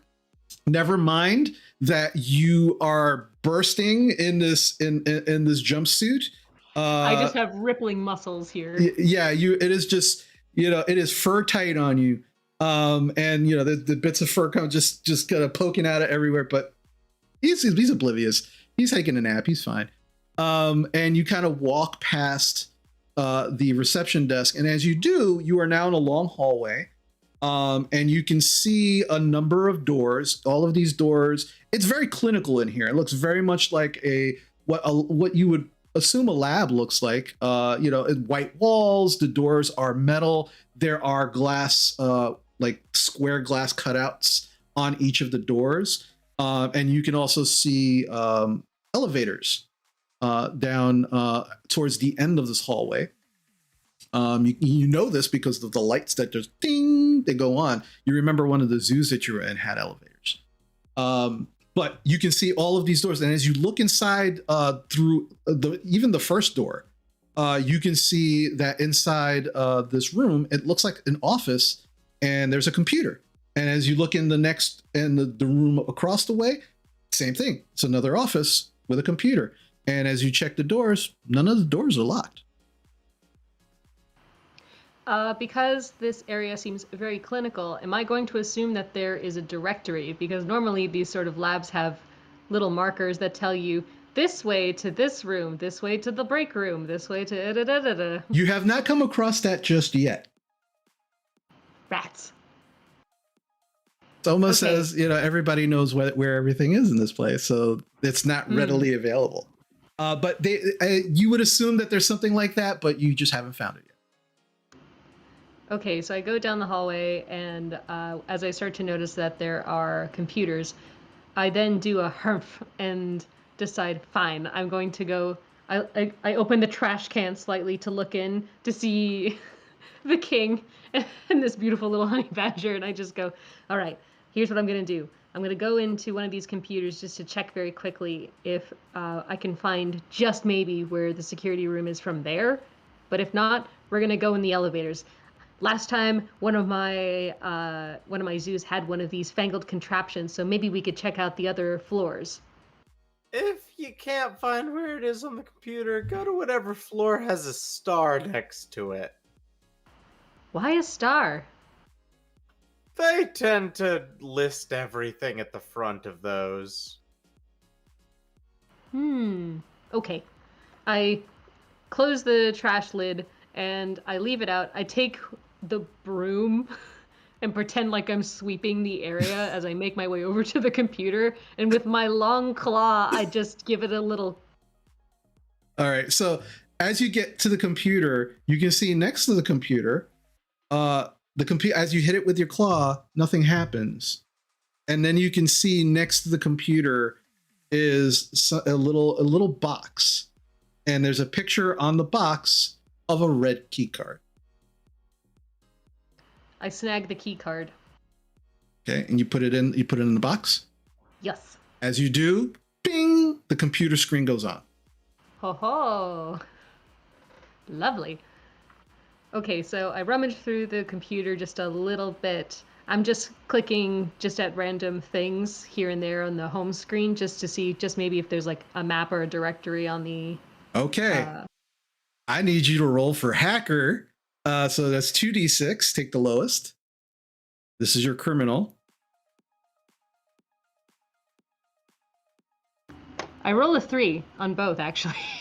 Is that okay? Yeah, that's another success. Put another point from bear into criminal. But okay. you successfully, just banging on the keys, you successfully somehow bring up a number of menus that pop up.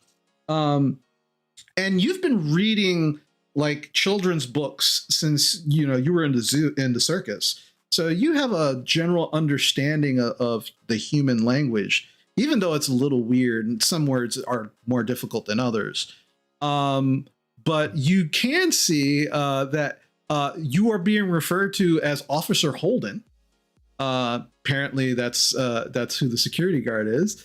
And you actually learn a couple of things from hacking this computer successfully. So you learn that the first floor, one second. So the first floor is mainly research rooms. There's offices, computers. There are a number of chemicals on this floor as well. And you are able to also ascertain on the second floor, the second floor are where the practical application rooms are. You can see different rooms named testing, honey, and animal testing. Honey? Then on the third floor, you can see that is where the security office is. and where the animal holding cells are. Animal holding cell? Oh no. You also learn a few other things. Because, oh no, I'm learning things? Yes, because you hacked so well. No. To access things on the first floor, you need a red card, a red badge, which you already have. To access things on the second floor, you need a blue card. And to access things on the third floor, you need a green card. But if you find the director of security, who it's hard to make out what his name is, but you get the general idea. His name is Joe. He has a black card that accesses every room in this building. Got it. So that's what you learn. Do I at least learn? Do I learn by any chance? Like, do I at least find the map that I was originally looking for? Or is that no? Well, yeah, the map is that's how you figure out what's on each floor and where everything Got is. it. Okay, so I stumble back over to the king and his loyal honey badger. I open up the trash can and I'm just like, all right, I've learned so much. And I go,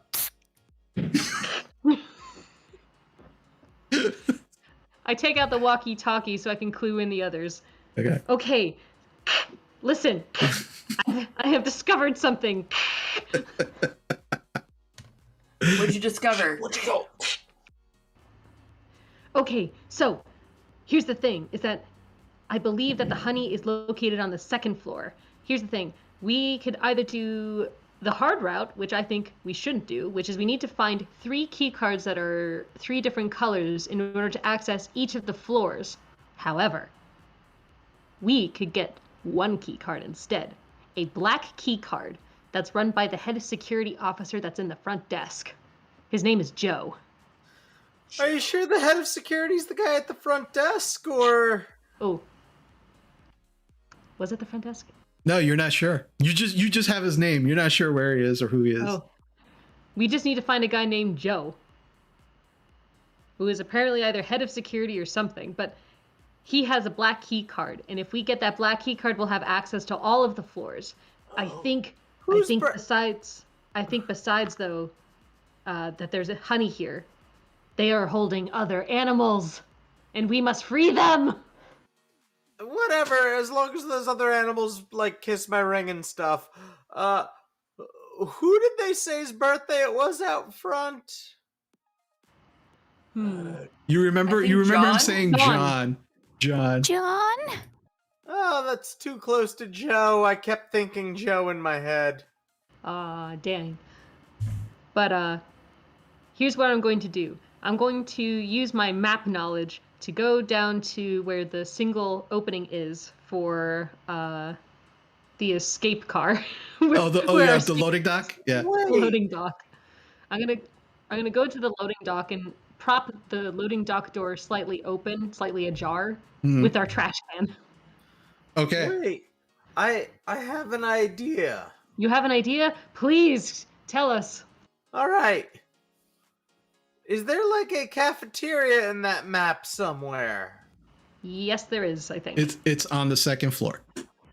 Second Shit, floor. We don't have access to the second floor, do we? No, we don't. We just have access to the first floor with the red key card. Is there a conference room in the first floor? There are a number of conference rooms on the first floor. Fantastic. We're gonna hang up that birthday card. We're gonna get our circus folks performing. We're gonna make it seem like it's John's birthday. Listen, when there's a company party, when my subjects are partying, it is my responsibility as king to show up. Therefore, whoever has this master card as their king will show up to this party. I see, so we're going to lure a diversion. Yeah, That's a sure, really you good guys idea. do whatever you want. I had the idea. I'm going back to sleep. All right, so we gotta lure Joe into there to sign the card, How are we gonna? And then, can anybody read well enough to know when he signs it? The king can read. Just look for what color card he's wearing. Brilliant. And Okay. I want to start wrapping the king in underneath leaves to kind of tuck him in so that he could take his well-deserved nap. That's not a problem. There's plenty of leaves in this garbage can. All right. So Beef, All right. you make your way to the back, to the loading dock area. And there is a security guard sitting by the door. And as you kind of approach, he kind of turns around, looks at you, goes, kind of waves at you. He's wearing glasses. I wave back, and then I point to the door and give a thumbs up. He kind of looks at the garbage can and looks at you. He goes, hey. And he kind of opens the door for you without getting Can't up from believe the that chair. worked. I think they've got the door. I stumble over and I pretend to be taking out trash. Yep. And I look at the ice cream truck and I slowly but surely like make a get over here.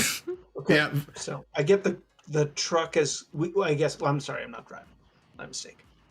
I will get the truck over there. Yeah. Okay. Yeah. And then- You pull it up. You pull it right up, and you now like the door is like 15 feet away from you guys right now. Okay, we'll go in. All right. As you walk in, the security goes, "Whoa, whoa, whoa! What's going on here? I need to see some authorization badges, work orders. What's going on here? I don't know you folks." Joe. All right. So, so you lumber up to him, and he's staring at your top hat as he's talking to you, and you go, Joe. And he just kind of like backs up a little. He goes, buddy, like a breath mint or a Tic Tac or something. Like you're a little too close. Yeah, I'm Joe, but just gotta. Yeah, I don't know you. Does I just nudge is he Buttercup. the only one in the room? Yeah. Does he have a black card? Oh yeah, it's hanging off of his. Is he the only one in the room? He's the only one in the room. I jump out and drag him into the garbage can for me and Callista to maul. Okay, I need both you and Callista. I want to help him. Yeah, to roll for bear. And you're using your carnage skill. So you get advantage. So 2d6 each of you take the lowest. I was trying to nudge you guys to at least show the birthday card, but no! I have my unicycle and everything, but no. I was hoping he'd say where Joe was. I didn't think it was Joe. I was like, Joe, Yeah. he's it's like, good, now we know where to go. But hey, this is gravy. Callista, what did you get? So take the highest, right? No, you take the lowest. The lowest, it's still a 4. All right, is that under your current bear score? Yeah, I have 4 in bear. Okay. What about you, Al? 1. All right. So as he says, "Yeah, I'm Joe," like a maniacal Jack in the Box, the garbage lid pops open. These large claws come out and pull him into the garbage can, and you just watch as the garbage can is just shaking violently, and you just hear, Banging wildly. and then just ever so little like blood starts seeping off out of the sides. Oh, you killed him! We got the card at least? Card was still on his belt.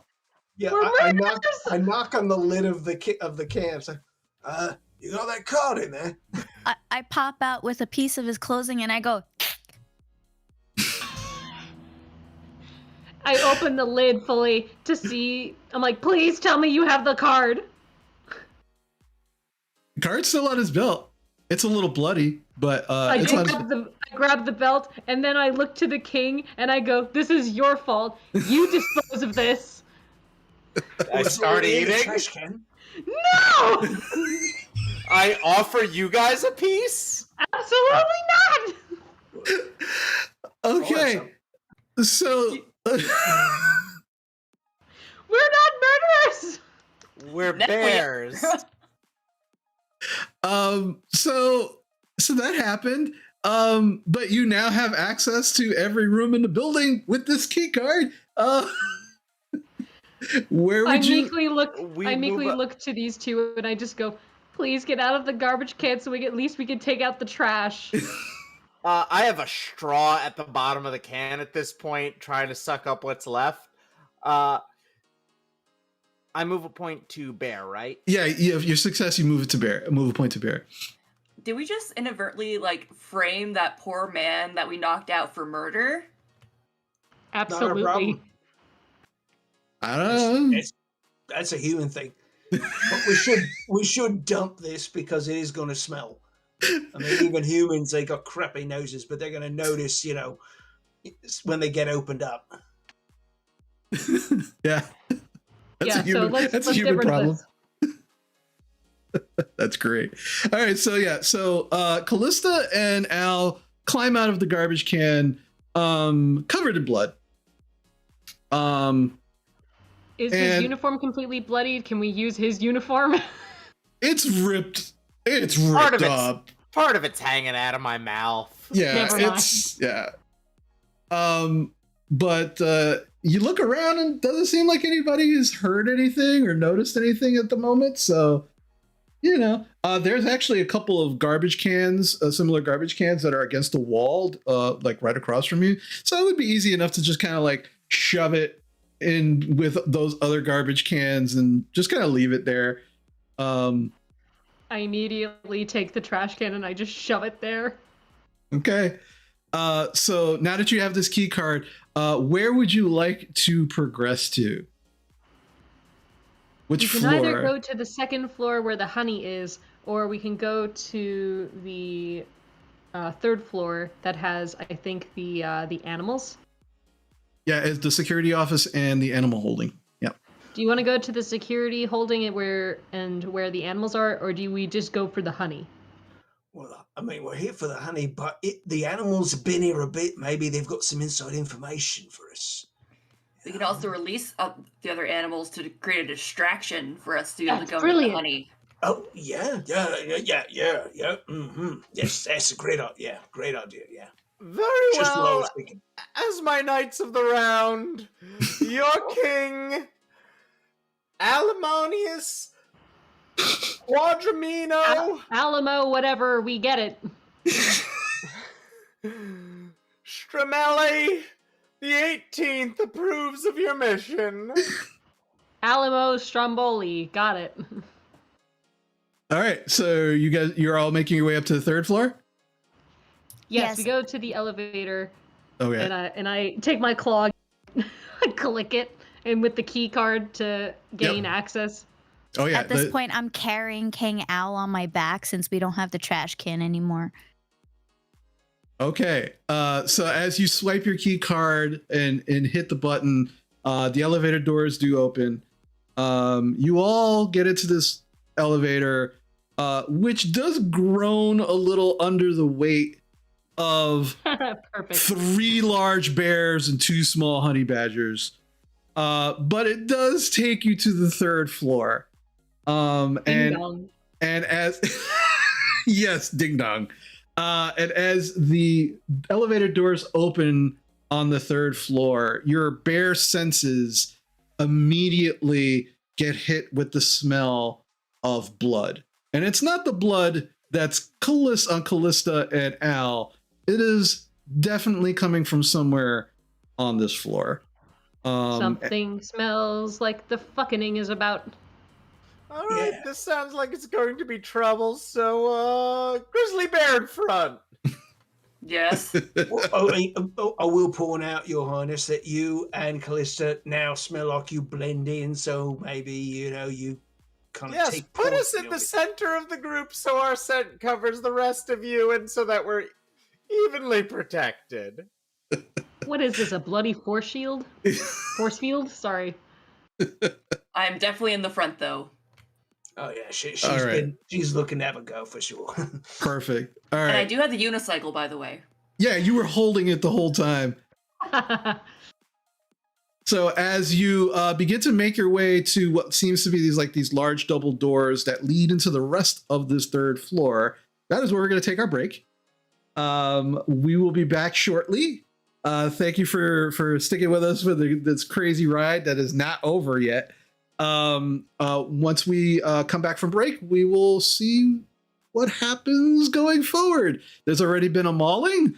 There's been some hacking. It can only get better from here or worse. We'll see. So we will be right back. Stay with us.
All right, and we are back, folks. All right, so last we left off, you had all made your way to the third floor after pilfering the black security card off of the unfortunate body of Joe, the director of security. Rest in pieces, Joe. Yeah, and rest in Al's stomach and Callista's claws. So yeah, you are now on the third floor. There was a smell of blood, and you all kind of positioned yourselves in a specific way as you are now making your way through these large white double doors, going into the actual body of the third floor. As you open these doors up, you now can see the actual where the blood smell is coming from. As you can now see what look like holding cells. They are they're glass covered with holes in them, so you can see into the actual holding cells, and you can see a dozen of these holding cells. Most of them seem empty. And the actual smell of blood, as you're kind of looking into these holding cells, there is blood on the floor of most of these holding cells. You can see like a small like drain in the middle of the floor of these holding cells as well. And as you kind of look around the room, you can also see large, very large, and some small operating tables. Those tables also have some viscera, some blood on them as well, but they like most of the holding cells are empty as well. As you're making your way down the row, you see that there are 2 cells that are actually currently occupied. One cell, there is a very small bundle of fur in the corner of one of the cells. It's kind of like a brownish white kind of fur, and it just kind of, and you can see that it is some kind of animal as it is kind of breathing, but it's just kind of wrapped up in the corner. And the cell next to it is a large sleeping polar bear. Is that what I think it is? Which one? It's a giant puffball with legs. Oh, yeah, I've heard of those. Apparently, you live far enough north and your fur just doesn't get any color. Is that a genetic condition? I don't know. Maybe it's like suntan for humans or something. I don't know. Bears can suntan? Well, you're gonna. I don't know. You gotta ask. The pallid one in there. But, I'm looking at the little bundle and I just, oi. Yeah. Oi. As you kind of like, oi, oi, you see that the bundle, which was like kind of like moving up and down as it was breathing, it stops. And then in a flash, you just see this long, slinky ferret run up to the glass where your face is and slam its face into the glass. And it's just like, there's like foam just kind of like pouring down its mouth, and it's trying to stick its nose through one of the holes to get at you. And it's like, whoa, down, Bessie. Oh no, Mike. Well, We let him out 28 days later. We're going to be in a lot of trouble. I wasn't planning. Sorry, mate. We're not letting you out unless you got some manners. and then it moves back and then slams its head into the glass. And you can actually see that there is like a line of blood now starting to form on its face, and the glass is slightly cracked. And it's like, Let's leave him alone and go to our friend. Yeah, We're going to another cage. it does it again. Oh my god, I think it's trying to break free. I think we should leave. we'll see if he gets out. Yeah. As you say that, Beef, You hear a voice coming from the holding cell next to him, where you saw the polar bear. He goes, "Yeah, like leave Crinkle alone, man. Like he's not chill at all. Just you're just riling him up, man. Just leave him alone." His name's Crinkle. Yeah, that's what he told me. Like before he stopped talking altogether. Yeah, you should What just happened to you guys? You should just like back up because like this is probably like the third cage that he's broken out of. So you might want to just come over here, man. You got. I'll talk to you guys. All right, we can do that. We move a little to the area where this guy is talking, and I just sort of hunch over to his level, and I just go, "What happened to you guys? Why are you in these cages? Who put you here?"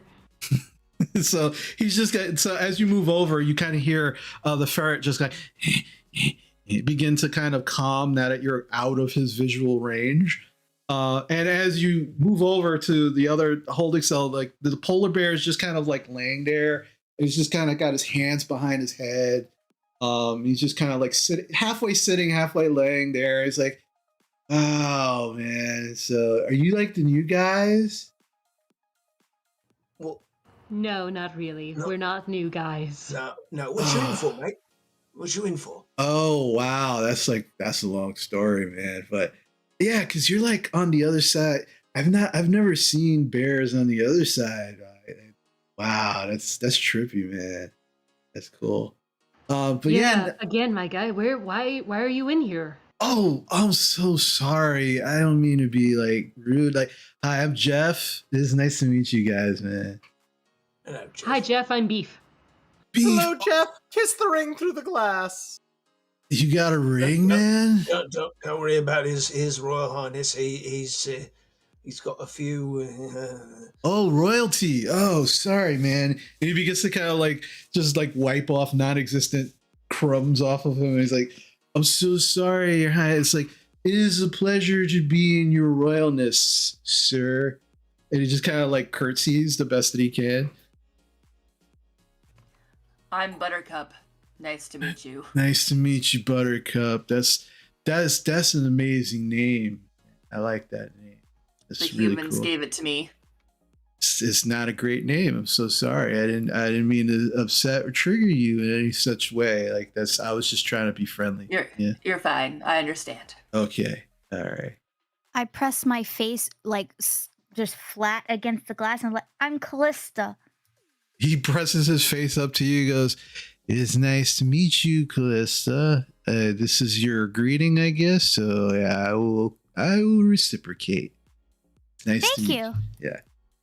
All right. Cheers, mate. Virgil here. Hey, Virgil. I like it, man. That's like a tough guy name. I like it, man. Yeah, sure.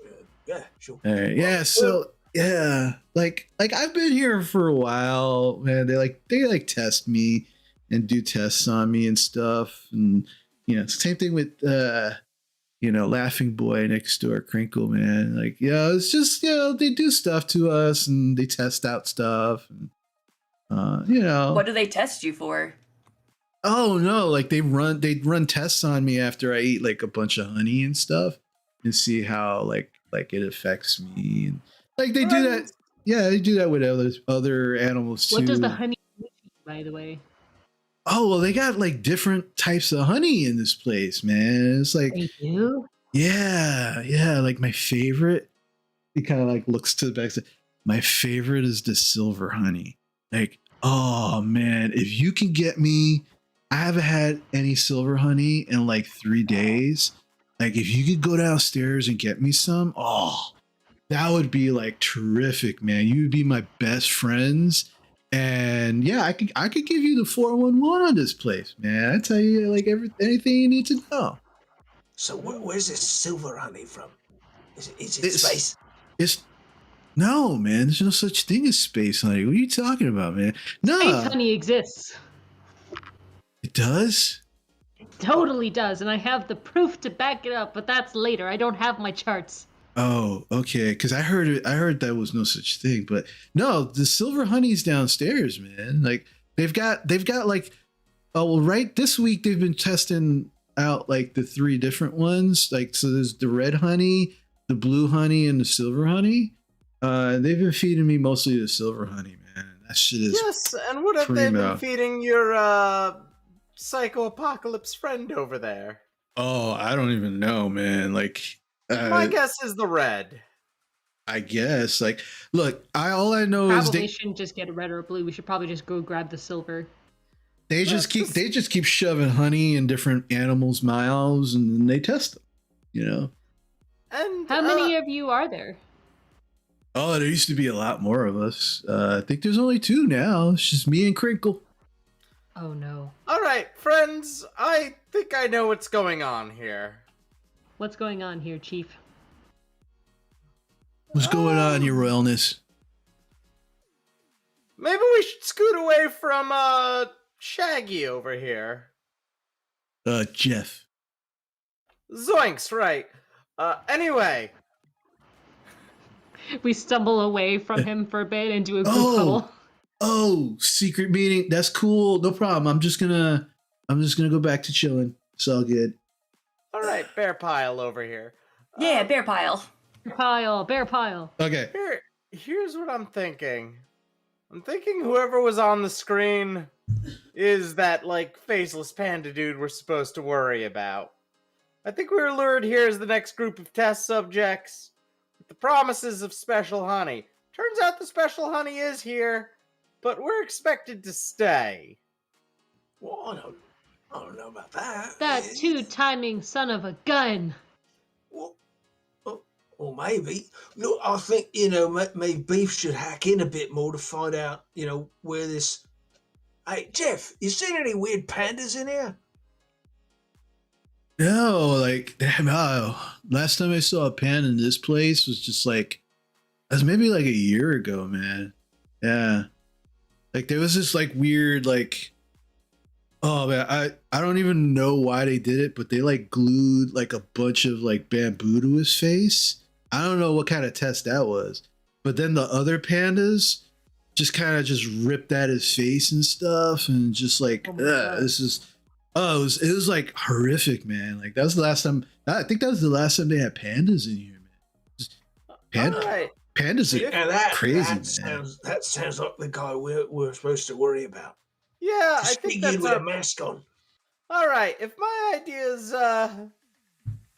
not everybody's cup of honey laced tea, then we will continue on with the plan as was. All right, let's go get the honey. So be it. Well, which one's the mega honey? Silver is the one he wants. I suppose we should give it. Yeah, the silver. Yeah, I like the silver. And I'll tell you anything you want to know. You get me some silver, man. I've been here a while. I know stuff. The king makes me worried, though, now that he's said this. Maybe I should go on a computer. Yes, we'll hit up a computer on the 2nd floor. Okay. You can do that while I eat honey. Okay. All right. We go back to the elevator, and I use the black key card. I swipe it. It gets a little ding. Ding dong. And then ding dong, and then I press it to go back to 2. Okay.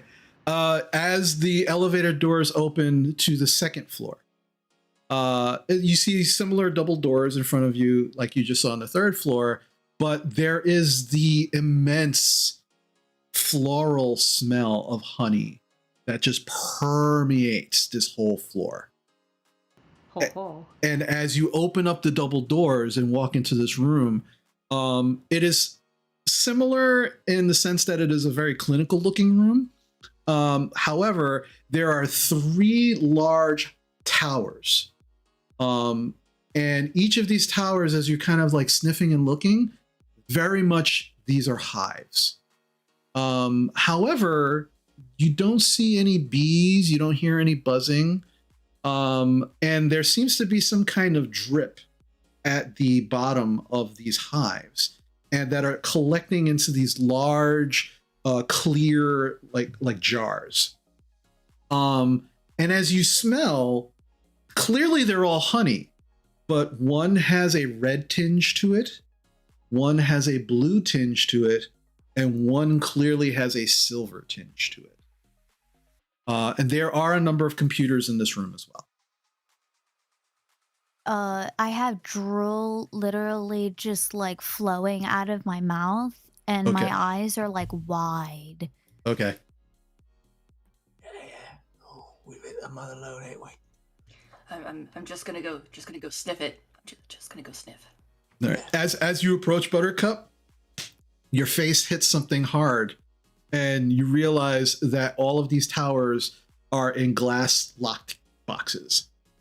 And the locks are they just look like regular like key locks, but they are locked on the bottom of where the jars are. Did we find any keys on Joe? Did we leave them back in the trash can? Yeah, he left them. There was no keys. There was just a key card. He did have a nightstick, but that was kind of broken in the vicious mauling. But no actual keys, just a key card. So if we were to open these, would the honey just flow out, or would that just grant us access to where the honey is? Oh no, it would just grant you access. Like you right, can cool. see, the jars themselves are not filled, but they are rather large. They look like, for lack of a better term, they look like 2-gallon jars, like glass jars that are only halfway filled. All right, I'm gonna try to break one of them open. Like, gonna try to break one of the locks. All right, so which one? The blue, the red, or the silver? The silver. Silver? Okay. So you're just gonna try and like grizzly bear rip it off, right? Yeah, grizzly bear, rip it off. All right. So roll for bear, and you're using your your skill because you are actually no. What your skill is? What, terrify? Terrify. Yeah. All right. So it is not your skill. So it is just 1d6. I rolled a 1. That is a success. Move 1 point from criminal into bear. Yay. And yeah, you just, with your massive grizzly paw, and you just rip the lock right off. And you also break some of the glass, which goes shattering into a corner. But you now have access to this jar of silver honey. That's Callista has a question. Yeah, Callista? I want to try to use my claw to pick the lock of the blue one. Okay. This is a criminal. So roll for criminal. And that is not your forte, so it's just 1d6. I got a 1, and I have a 1 in criminal. So that is a success. So move a point from bear into criminal. As you watch Callista, Virgil, you are so impressed as she just sticks her claw in the lock, and you just watch the lock go ping, and the lock just opens, and she just kind of You pulls mean you the could have lock done off. that the whole time? I didn't know I could do it. I just want to try it. That is brilliant. That is brilliant. All right, I'm gonna climb up to Okay. how tall are these? You said they're towers. Yeah, they're about maybe 6 or 7 feet tall. Okay, I want to get up above them because you were saying these look like hives, but looking up above to see if I can see into them. It's like, well, where are the bees or any of that stuff, Okay. So I'd like to get up above and look down. Sure. So roll, and because you are black bear and you can climb real good, you 2d6 and take the lower. Got a 1. All right, so you move 1 point from criminal into bear. Okay. And you are able to climb, no problem. You can feel like it's very thick glass, so you're able to kind of climb, and there are holes for ventilation, so you climb up there without any issue, and you just kind of rip the top off this hive. And as you look down, you can see honeycombs inside this hive, but no sign of any bees. Which tower did you climb on? The red, the blue, or the silver? Well, let's see. We've opened the silver and the blue. I'll go for the red one, Okay. just so we can get into any of them. Okay, yeah. So you rip it open, and you can see these honeycombs dripping with this red honey, and you can see that's why it's going downward and collecting towards the bottom. but no sign of bees. Not even a dead bee. There's just no bees anywhere. Yeah. There's no bees in here at all. Where's the honey coming from? I don't trust this honey. It is an official decree that none of us eat this shit. Don't eat it. Don't eat it. Don't eat it. It looks so good though, and it smells delightful. Did you see that crazy looking ferret? Did you see that crazy looking ferret? No, don't eat that, honey. Look, we know one of them fucking kills you because they have no fucking animals left. One of them makes you a fucking zombie, and the other one turns you into fucking Shaggy from Scooby-Doo. I don't think any of us can afford to be any of those. It is a royal decree where my name isn't Alamucci. Stop calling the Alamo. Hocho. Stop. Quinceanera. Quinceanera? 30 seconds. I don't even think you know what your actual name is. It's Al. King Al. Thank you very much. Why don't you just stick to King Al? At least we would remember most of your name. Because it's not important enough. I have to make my name sound as important as possible. That's what I learned from watching the humans on the TV. The orange one just kept talking and talking, and everyone listened to him. Long names are important. Yeah. I hear if you add Esquire to the end, it makes you super fancy. Ooh. I can only do that once every 8 times. And it has to be at the right moment. Right. Yeah, okay. Presentation. I understand that. That makes perfect sense.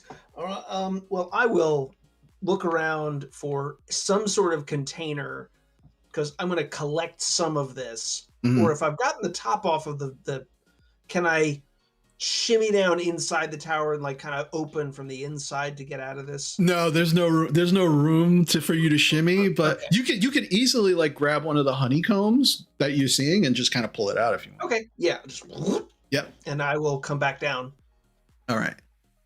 So as you're all just kind of doing this, you do hear, and as you hear something, and as you look up, you can see that there are speakers in all above you, and you hear an announcement. All right, John's birthday party is wrapping up, so we want everybody to basically be back at your stations in the next 15 minutes. We want to thank everybody, and we want to especially thank Joe and Scott for just kind of holding down the fort while we are out on our secondary site to have our birthday party for John. But we'll be all back at our stations in the next 15 minutes. Thank you so much for participating in John's surprise birthday party. He was very happy. Happy birthday again, John. Quick, we have to go. We have to go back upstairs to save the weird polar bear. Right, I thought you were going to hack in. Oh yeah, that's right. Is there a computer near here? Yeah, there's like 4 terminals. I rush over to the computer and I rush in with one of the black key cards to first get it to access, right? Yeah, and it instantly pops open. How many points in criminal do you have right now? I am in 2 points criminal. 2 points. Okay, so you're going to roll for hacker, so you get 2d6, and take the lowest. You need a 2 or lower. Gotcha. On it.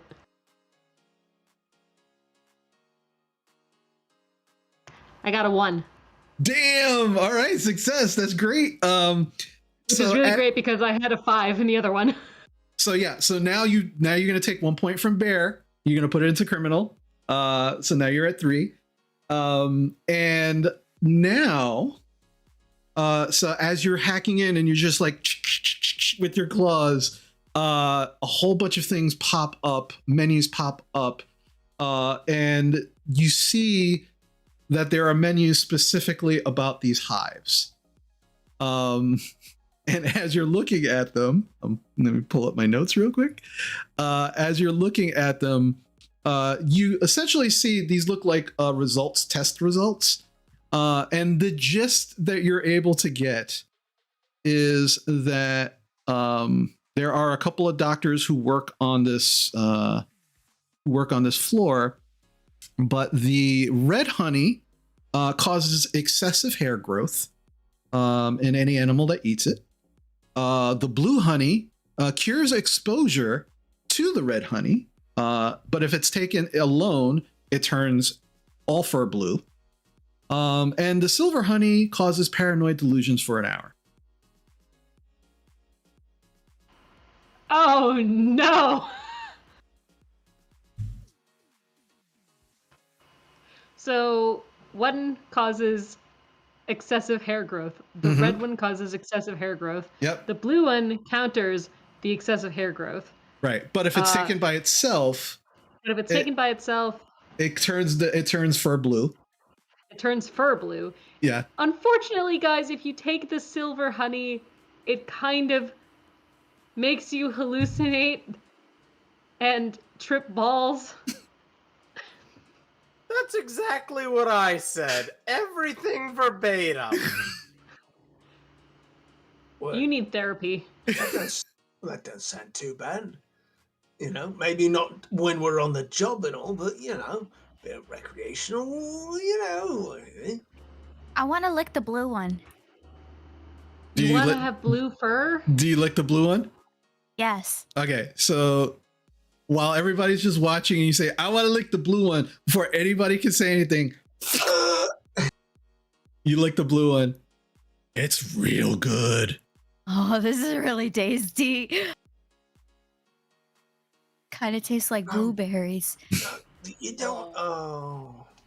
You all watch as Callista's fur starts slowly beginning to turn different shades of blue. I saw this in a movie once. Didn't end well for him, did it? Quickly, find me some tiny humans to start singing a song. Is there anything to turn us orange? Perhaps we can sing the songs. Maybe that will turn her back. The red, the red honey counters it. Oh, that's right, the red honey. Here, take some of this red honey. Turn your hair back normal. Please take the freaking honey. I lick it off her claw. Okay, you lick the red honey, and you all watch after another 10-15 seconds, her fur begins turning back into her normal color. And then you watch as her hair begins to grow longer and longer. Oh, no. What? And now she kind of looks like Cousin It without the sunglasses. Eat a little bit more of the blue. Right, quick! No. We need we find just a pole, and she holds onto it, so she's like a mop, and we're janitors. Yeah. No. Guys, hang on a minute. I whip out my claws, and Edward Scissorhands gives her a haircut. Yeah, you just start cutting the hair off, and as fast as you're cutting it off, it is continuing to grow. What? It's still growing? Never mind. Here, have a touch more blue. I dip my fingernail into the blue and give it to them. Okay. You Callista, do you take the more blue? Yeah. At first it goes onto my nose, but then eventually it goes into my mouth. Okay. Yeah, you lick it. You watch as the hair stops growing. And then just at the roots, maybe another inch or so, it turns blue, but then stops. Okay, we'll deal with this later. I look around to see if there's vials, and I see that are there vials? Yeah, there are plenty of. This is a science. Okay. This is a laboratory. So yeah. I grab a bunch of those beakers and I just fill up each of the honeys. Okay. And I'm like, we'll deal with this later. As I point to her. I then grab the rest of my stuff. There's not enough trash cans to put all the corpses of the humans if they start walking in here. Callista. Yes, King Owl. You're happy helping me out with things, right? Yeah. I'm going to take a beaker, take a bit of the blue, a bit of the red, and a bit of the silver, put them all in the beaker, and shake it up. Okay. Oh. You gonna help me catch one of those animals upstairs, and we're gonna feed them this weird mixture and see what happens. Okay? We're gonna do sick experiments like those humans? All right, fuck it. We'll find a human and make them drink it. No, I like I'm your worse. idea better. Look, I'm perfectly happy if we do it to the ferret. That guy was crazy. I mean, You know. fuck the ferret, but it'd be even crazier if we did it to a human. All right, Okay. well, let's hurry it up because This the humans are going to start coming back. And then Yeah, we're gonna blow our cover if we start drugging the humans. Let's just try it on the ferret. He's earned it. You know. All right. We grab right. all of our stuff and we rush back to the building. I'm holding thankfully I have all of these pockets meant for the janitor, so I stuffed so much different honey vials in here. No problem. Hey, Yeah. Chris. Yes. Are there lab coats? There are absolutely lab coats all over. Get Like, so to put it on. Yeah. We'll put in our lab coats. all We right. put yeah. on lab coats. All I right. put one on too. Yeah. Callista, you are dragging about 2 feet of hair behind you. I as would like to jump on Callista's shoulders, so it's 2 honey badgers on each other's shoulders with 1 lab coat. Absolutely. Absolutely. It just looks like a person with really long hair. Yep. So yeah, you all grab these lab coats, you throw them on, you've got your vials, you've got your specimens, you go back into the elevator, make your way back up to the 3rd floor. Crinkle has made their way back into the corner into a little, puffball, seemingly tried to, calm for the moment. And Jeff, the polar bear, is still kind of like chilling out in his cell. I smell silver honey. Ooh. And he kind of like presses his face up against the glass. Hey, mate, this stuff's supposed to make you trip balls. So maybe you could answer some questions before we hand it over, just so we get the straight answers. Oh yeah, no, quid pro something. Yeah, no problem, man. I'm Quid pro good. quo. Yeah, that too, man. Yeah, all right. Yeah. What do you want to know? I know, like, you want to know about like the docks here? Some of them are really cool. Joe, the guy who's head of security, what a prick, man. Like he comes in and every now and then he'll like tase us for like no good reason and shit. We ate him. Oh, fucking A, man. That's awesome. Awesome. Good on you, man. I hope he was tasty. I hope he was tasty. But what do you need to know? What do you need to know, man? Is this the only place that this government facility is holding honey? Well, in the New York tri-state area, yeah. Like this is like the big honey place, man. Like they test out these weird honeys.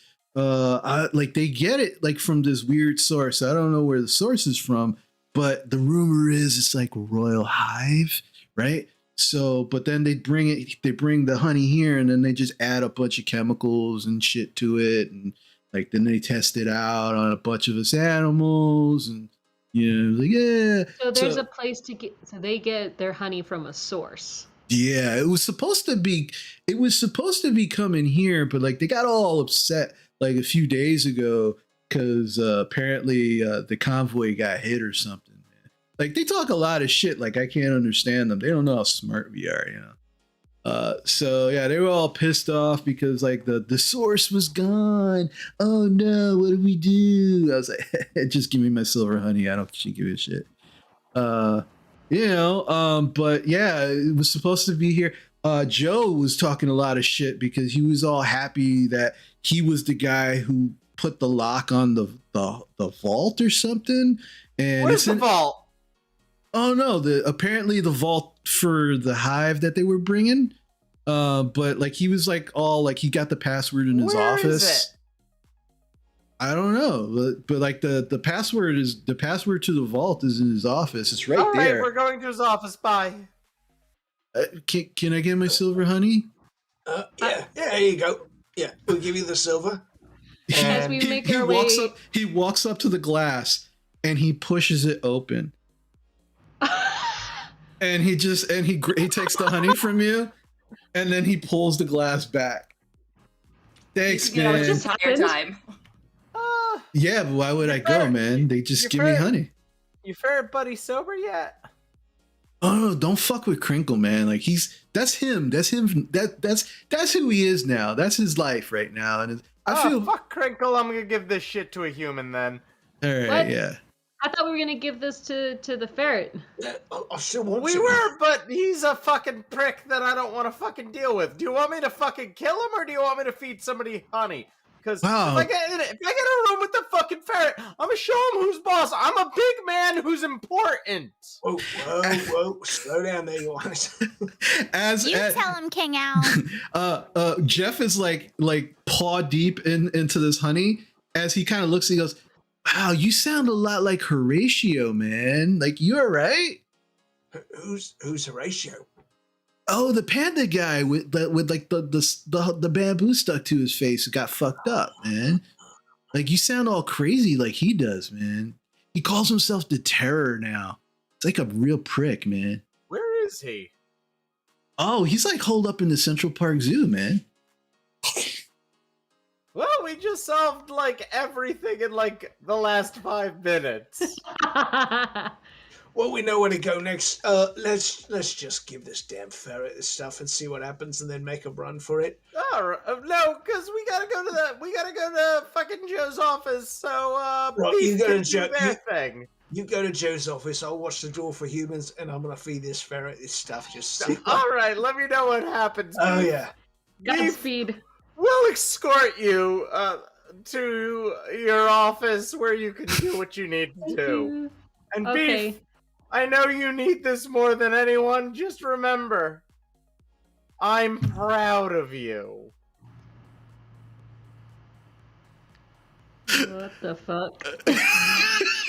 Well, let's go to the security office. Let's go. All right. Come on. Yeah, Come on. the security To the office is security like office? it's right there. As you walk in, you can see a bunch of security cameras, the monitors on the wall that are basically showing everything. Like, they're showing like the outside, showing the security office, and you can kind of see yourselves in the office at the moment on one of the screens. And there's like paperwork all over the desk, and there is like this big red box just kind of sitting on the desk. Okay. And there's a computer next to it. It's what would you like to do? I open the box. All right, you open the box, and there's this rolled up piece of paper that's got like this little bow on it. It's very weird. As you open up the paper, you can see. 1 second. That there is a code that needs to be cracked. A code. What does it say? If you look on your handout screen, you will see that it is a riddle code that it seems like this is probably the code that is needed to open up the Hive Vault. Oh, fuck this!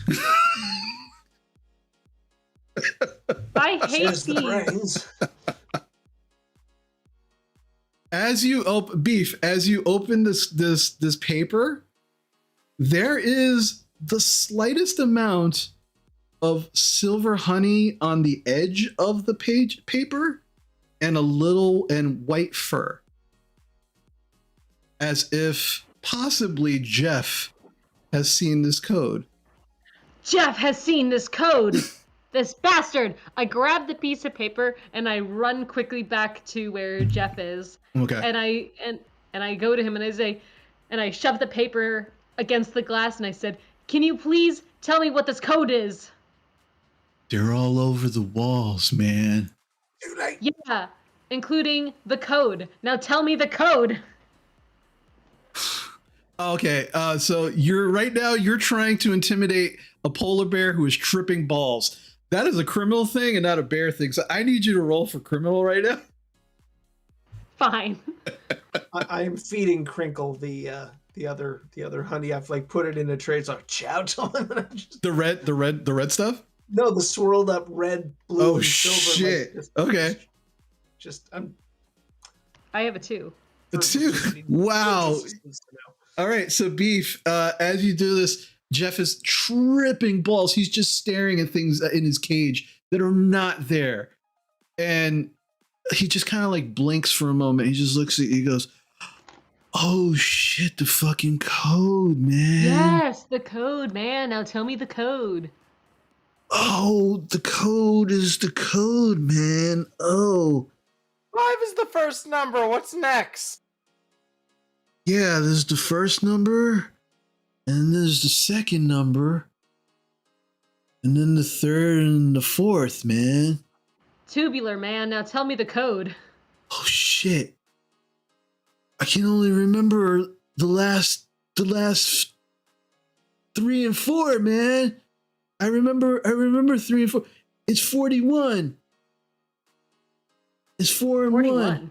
It's 4 and 1, man. The third one is 4. The fourth one is 1, man. Wow, you're making me Fuck, I think. was wrong. You're making me think really hard, man. And they're crawling all over me, man. We just need to know the first 2. That's all you got. That's all you got to do. 2 more numbers. What comes before 41? And he's just now. You've lost him. Like you feel like that's all you're gonna get out of him at the moment. Is the 4 and the 1? He is now swatting things away from him that are not there, and he's totally checked out. I turn to the ferret. It's a 9 and a 3. It's a 9 and a 3 of the other ones, I think. All right, Really? so Virgil, Yeah. One of them has to be 8. Before we make it back over to No. Jeff, I'm gonna destroy all of the like computer stuff that has the cameras in the security office. perfect. Yeah, Probably for the best. Buttercup, roll for bear. Yeah.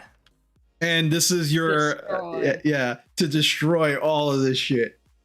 That is a success. I rolled a 3. All right, yeah. As you are all out trying to get Jeff to tell you the code, you can just hear Buttercup and just and electrical sparking everywhere. There is this slight hint of smoke now, as some sparks have probably hit some papers, and it's probably Oh no. I'll make sure to put them out though. okay. Stomp on them.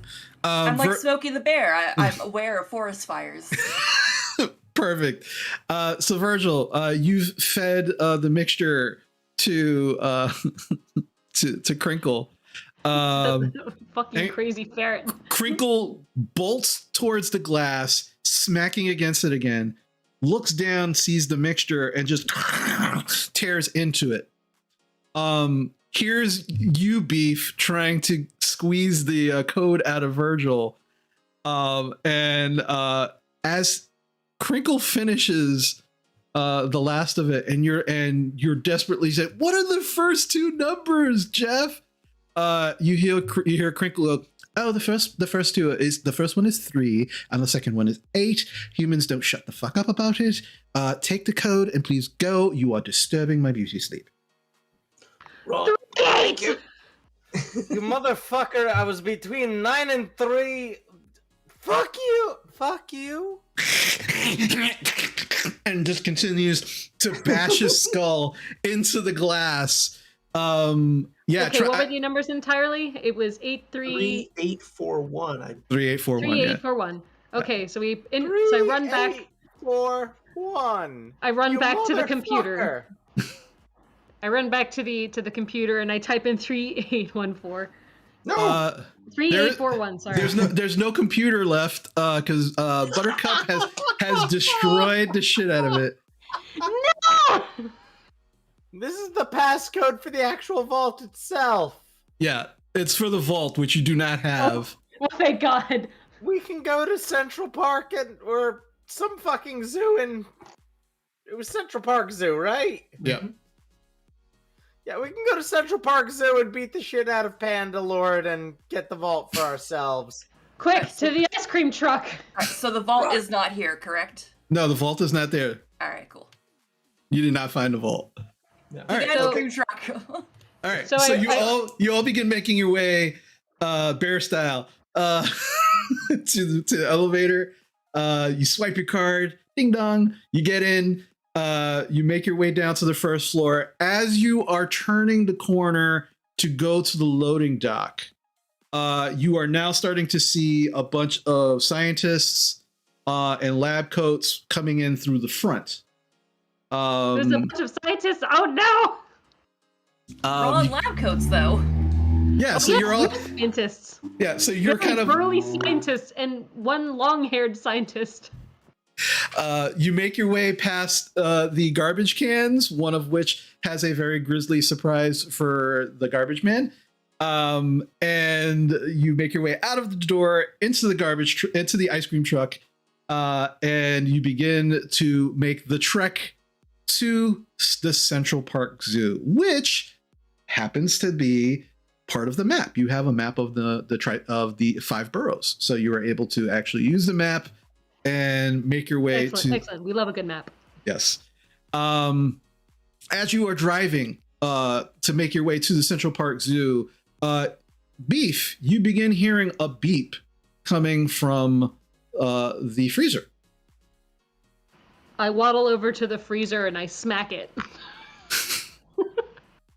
As you technically smack the freezer, the top pops open and the small monitor comes up, and you see Agent Paddington's silhouette come up. Hello, Agent Paddington. We meet again. Yes, we do. What's going on? We haven't heard from you. Success? Luck? No luck? What's going on? I make side eyes to the group and nod as if asking for if I should tell them anything. I turn back to them and I go, okay, so we have a code to go into Central Park to defeat a panda bear. Oh, so you found a location of the terror? Yes. Excellent. All right, great. And you have the code to the vault? Yes, we do. Excellent. What is it? We'll tell you in person after we're done beating up the terror. Also, we may have left a grisly murder scene back where we were. I don't need to know. I said I was leaving that to your discretion.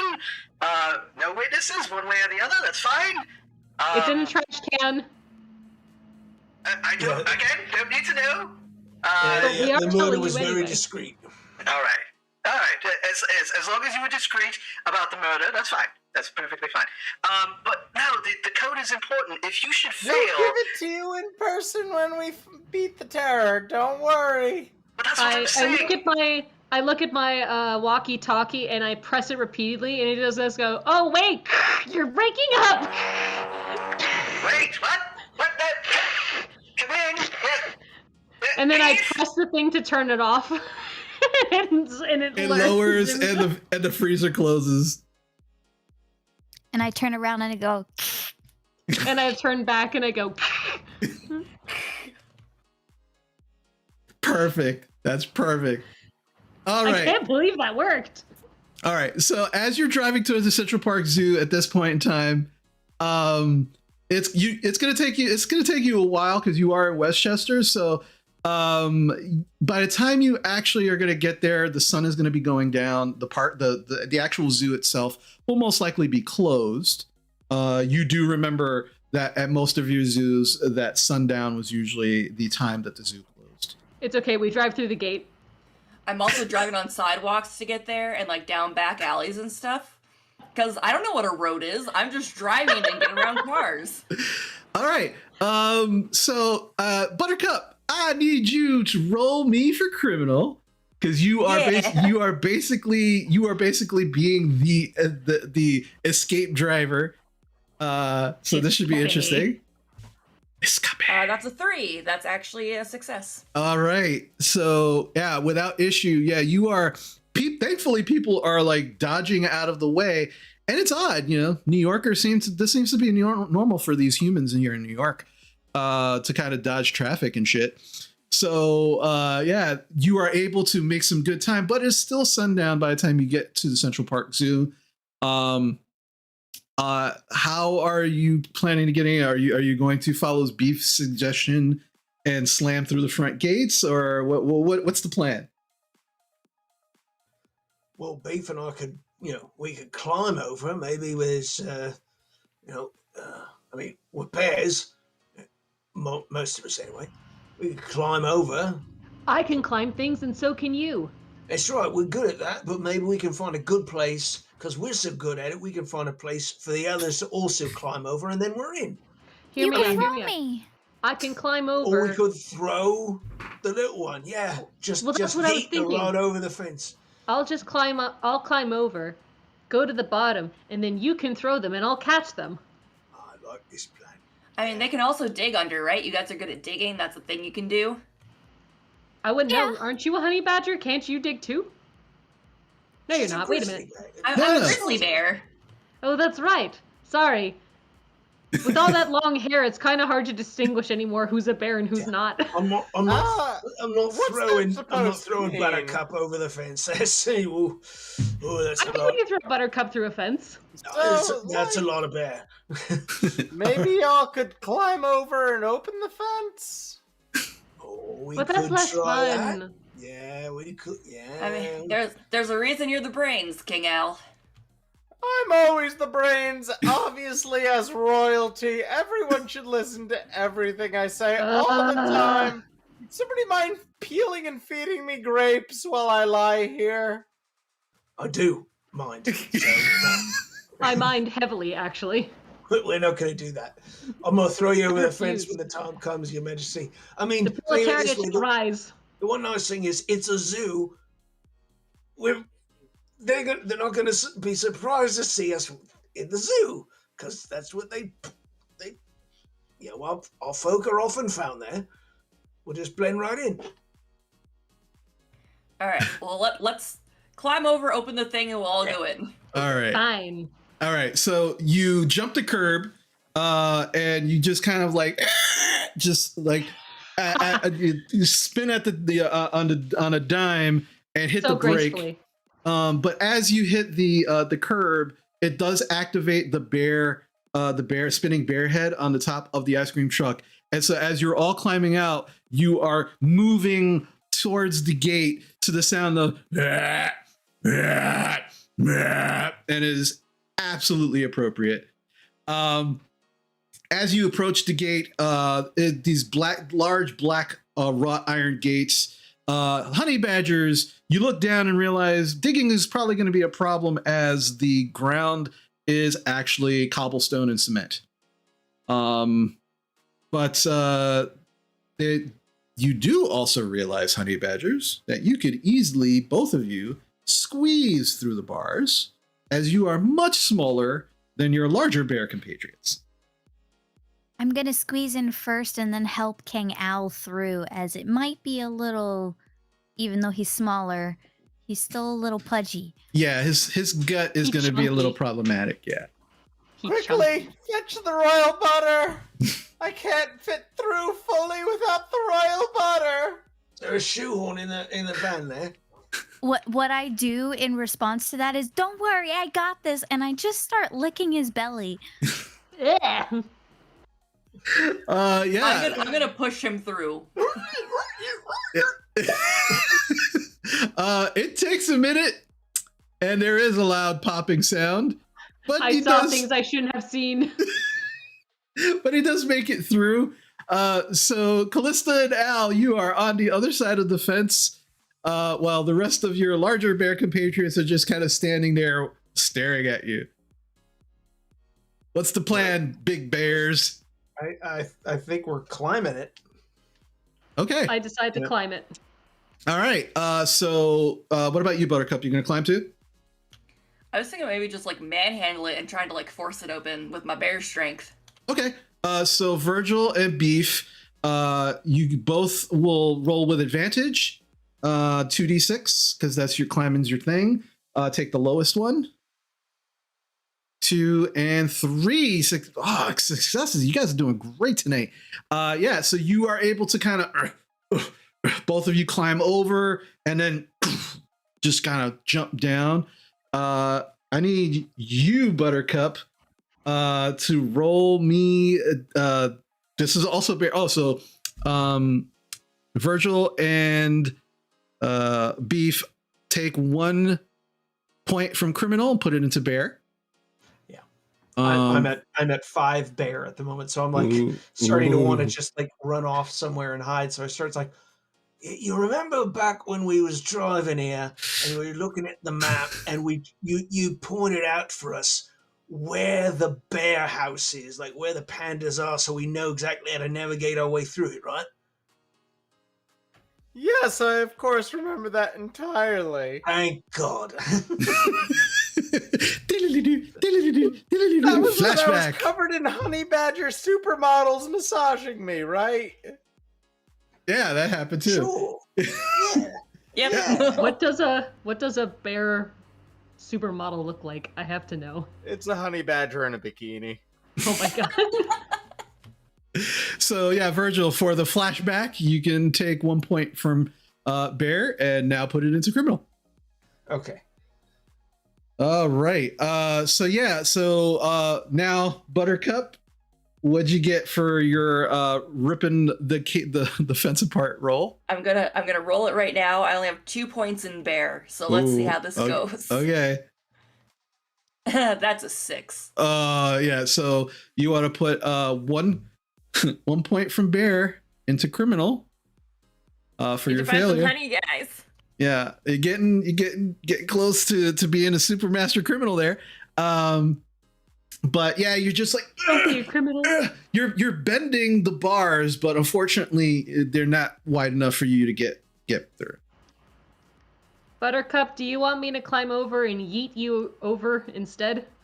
Is there like a thing that you can hack and make the door open?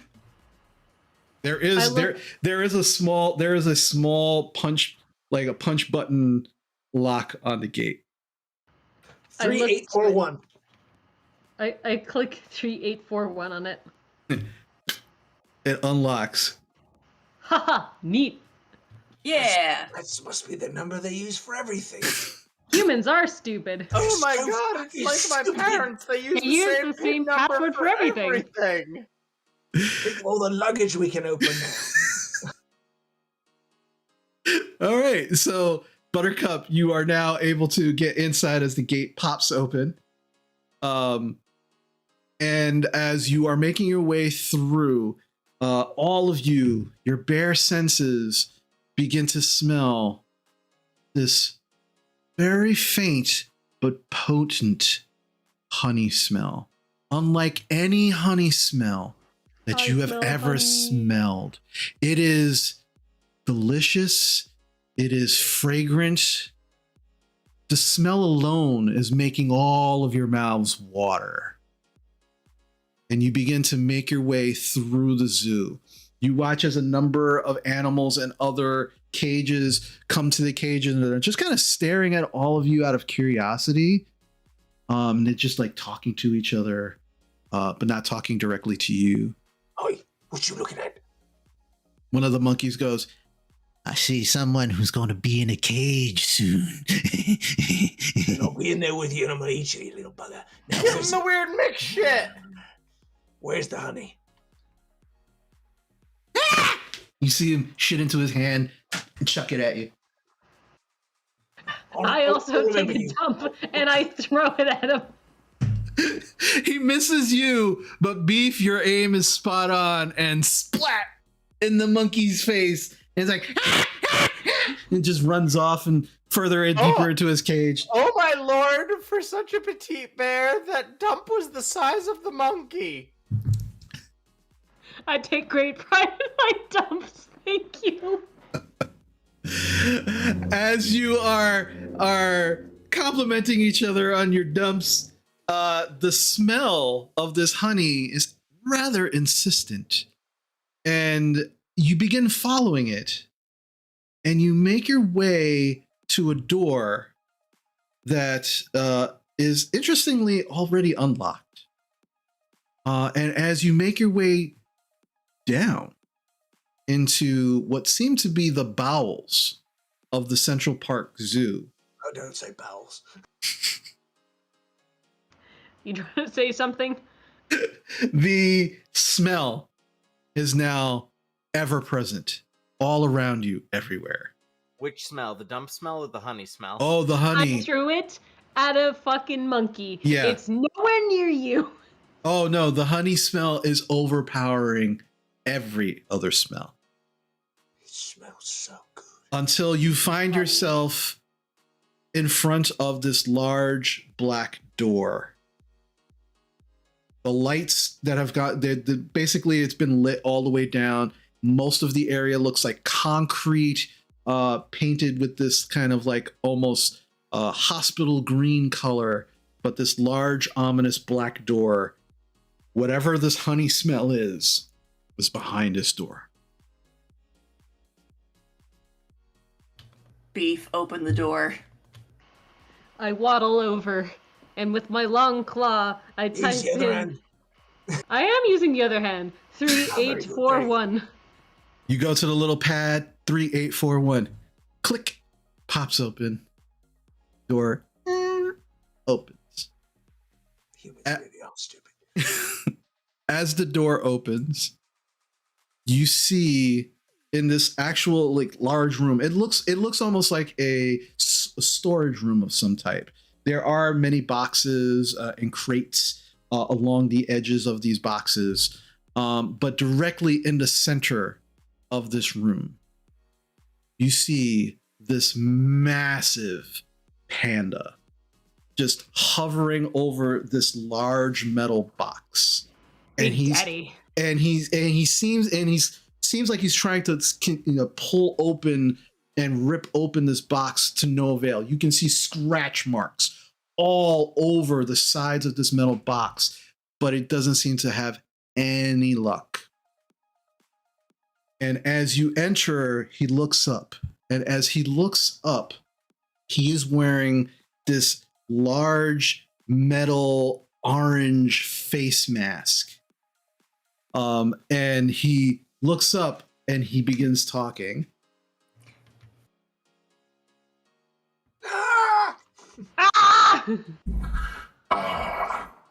So it is the League of Extraordinary Bears.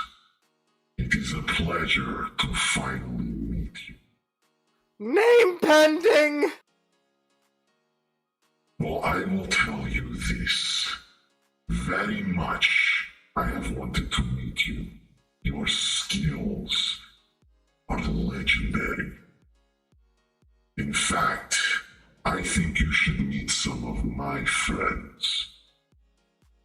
And as he says this, coming from behind some of the crates, you see two large sun bears. One of them seems to be wearing a bowler cap, a bowler hat, and the other is wearing a fez. I love your hats. On the other side are two honey badgers, one wearing a cape and the other wearing some kind of, it looks like a metal cap, like just a piece of metal, just like almost a bowl on top of the head. And he kind of looks over and he goes, Let me introduce the two sun bears. This is Cuddles, and the other you probably already know. Say hello to them, Paddington. Called that shit! Called it a mile away!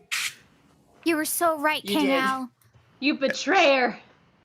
and one of the sun bears goes, well, it's a pleasure to actually meet you in person. Boss, they have the code. So no more needing to try and break it through. We just either need to take it off their bodies or they better give it to us willingly. I willingly give the middle finger back. Haha, we don't have it written down.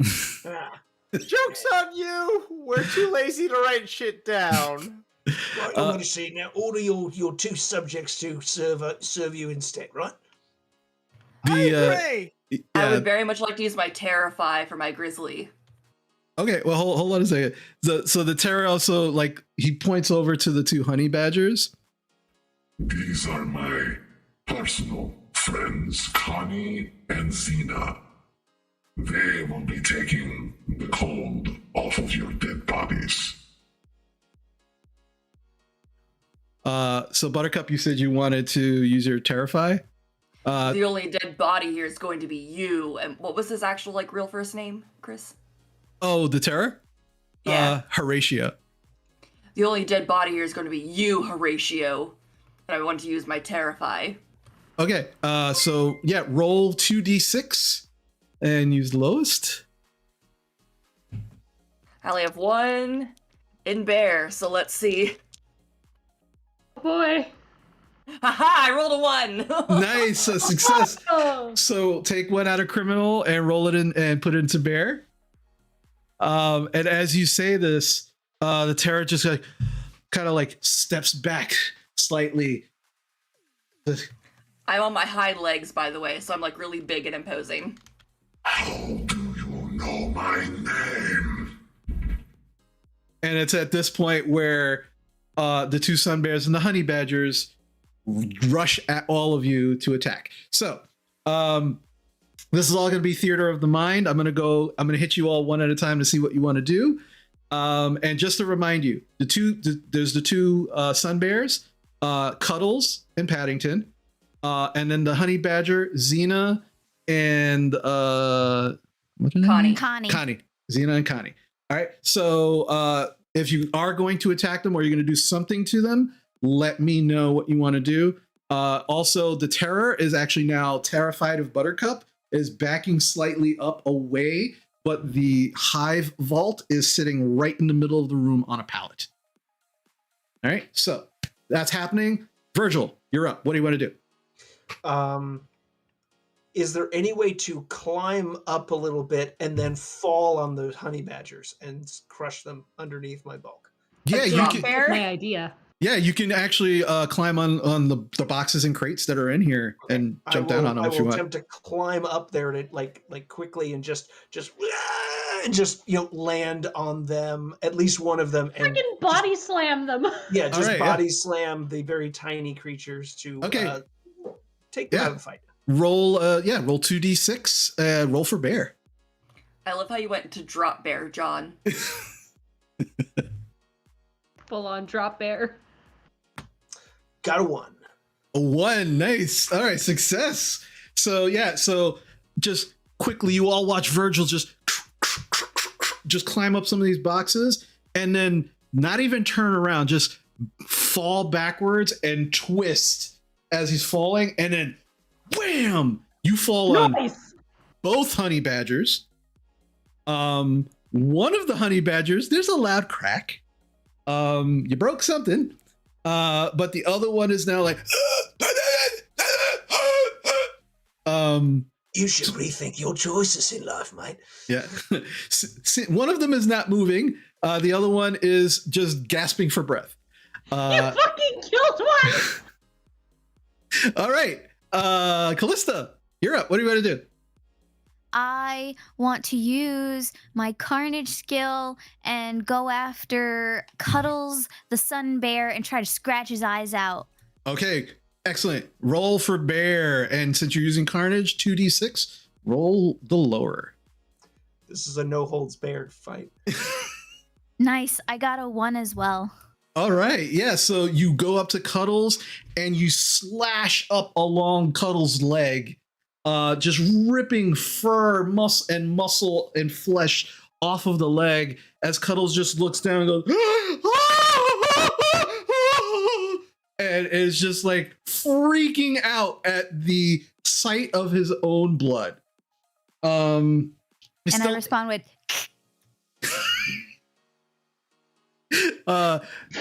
not only does he look a little terrified of you as you are like tearing up his leg, but he also is a little confused. All right, Beef, you're up. What would you like to do? I rummage through, because I'm still wearing the lab coat, and I pull out the silver honey. Uh-huh. And I look at Horatio, and I said, hey, dipshit, eat this! And I throw it at him, right directly into his mouth. Okay. He is wearing the metal mask, but there does seem... no, the mask. That's right. No, but there is an opening like where the mouth is. Like he was talking the whole time, and you can see his lips. So yeah, so I will say this is so. Well, it is a throwing skill, so I'm going to assume that's more bear than that is. Yeah, you know what? Yeah, let's say roll for bear. Yeah, roll for bear. So this is just going to be 1d6. Roll for bear. It's a 1! Wow, you guys cannot roll bad not tonight. This is great. My dice love me today. So as the terror is like moving backwards away from Buttercup, not even paying attention to you, Beef, you say this and you chuck. You said the silver one, right? The silver honey. I want that bear to trip balls. And as you call out his name and he turns in your direction, you see it shatter against the metal mask, but the actual honey is now all over his lips. He's not sure how long it will take, but we'll see what happens. You definitely did what you wanted to do. All right. I die, I live again. I die, I live again. Al, you're up. What would you want to do? I walk up to the honey badger that's not dead, pinned under Virgil right now, the one that's like, I'm not sure what to do. Everything has gone terrible. And I go, listen, I am King Aluminium. Casual. Cretor. General. Recover. Esquire. Oh, now he adds Esquire. Kill the last remaining fucking bear for me. All right. You are trying to manipulate this honey badger, not in a bear way, but in a criminal way. So I'm gonna need you to roll for criminal. And you are the brain, so this is 2d6. You are trying to manipulate this badger. Thank fucking God that's advantage. Okay, so my first one was a 4, which would have been a failure, but my second one's a 1. So yeah, that's an absolutely success. So yeah, this honey badger who's like barely able to breathe goes, okay, just get him off. Let him go. I roll over just to obviously. Just let him out. Yeah. So go forward, kill his name. Which one? The honey badger? The which one? The sun bear? The sun bear that doesn't work for me. Okay. Paddington, kill fucking Paddington and let him know it's from me. Stick your fucking balls in his mouth or something. I don't know. Just let him know it's from me. Okay. And it just runs. It starts just running towards Paddington. Hasn't made it there yet, but you've definitely manipulated this honey badger into working for you. Immediately goes back to sleep. That was so much effort for him. Okay. All right, Buttercup, you're up. What do you want to do? So I saw the unicycle. I'm going to go after the terror, and with my very unhinged, pent-up anger, I'm going to just beat him with the unicycle. Finally, the unicycle! Roll for bear. Yes. And I'm gonna say roll 2d6 because you coming at this bear currently with a unicycle is terrifying. So roll 2d6 because this is amazing. 2. All right. So yeah, you run over to the terror and you just start beating the shit out of him with this unicycle, and you can watch as pieces of the metal mask begin to kind of fly off. And the terror is like, what is going on? What is happening? Oh, fuck. He's tripping balls. Yeah. Also, and as I'm beating him, I'm and like, you, my little bitch boy, are tripping balls. as I'm beating him with this unicycle, I'm just calling him like every handler's name from the zoo. Oh wow. Yeah, you are from the circus. Sorry, from the circus. Yeah, you are projecting big time onto the terror here. And just beating him about the head and watching pieces of the mask just fly off. All right. So now it is the Conclave's turn. So Cuddles, who is now looking at his torn up leg, reaches out to take a swipe at you, Callista, because you are right there at his leg. Let's see how that turns out. That didn't turn out good at all. And he just completely misses you. But it seems to be more focused on the blood running down his leg and that he can actually see muscle. And as he takes a swipe at you, just like and passes out from the sight of his own blood. Like he just could not stand it. Paddington looks a little freaked out. Kind of steps back a little bit. It's like, all right, which one is doing you? And he points at you, Beef. You've probably got the code because you're the hacker. Give me the code. And he runs up to you, and is essentially going to try and just take a swipe at you to try and get you to give him the code. Oh, Jesus Christ. Yeah, you are too small and lithe and completely duck under his swipe, and completely misses you. He's like, ah! The terror. Catch these hands, bitch. Yeah. The terror is tripping balls. The terror is just like, he's being beaten about the head by a unicycle, but he keeps saying, No, mommy, I don't want any bamboo. Stop shoving it up my ass. Stop, mommy.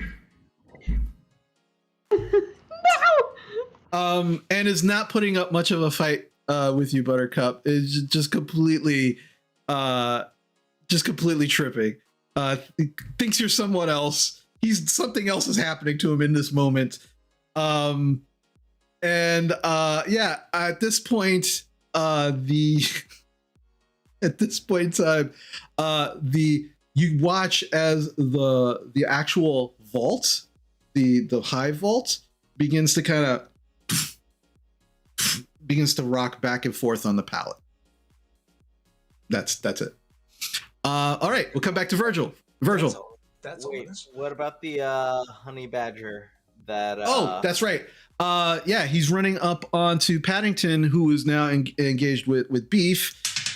Yeah, of course he gets it. I get advantage because he's carnaging right now. Yeah, that was good.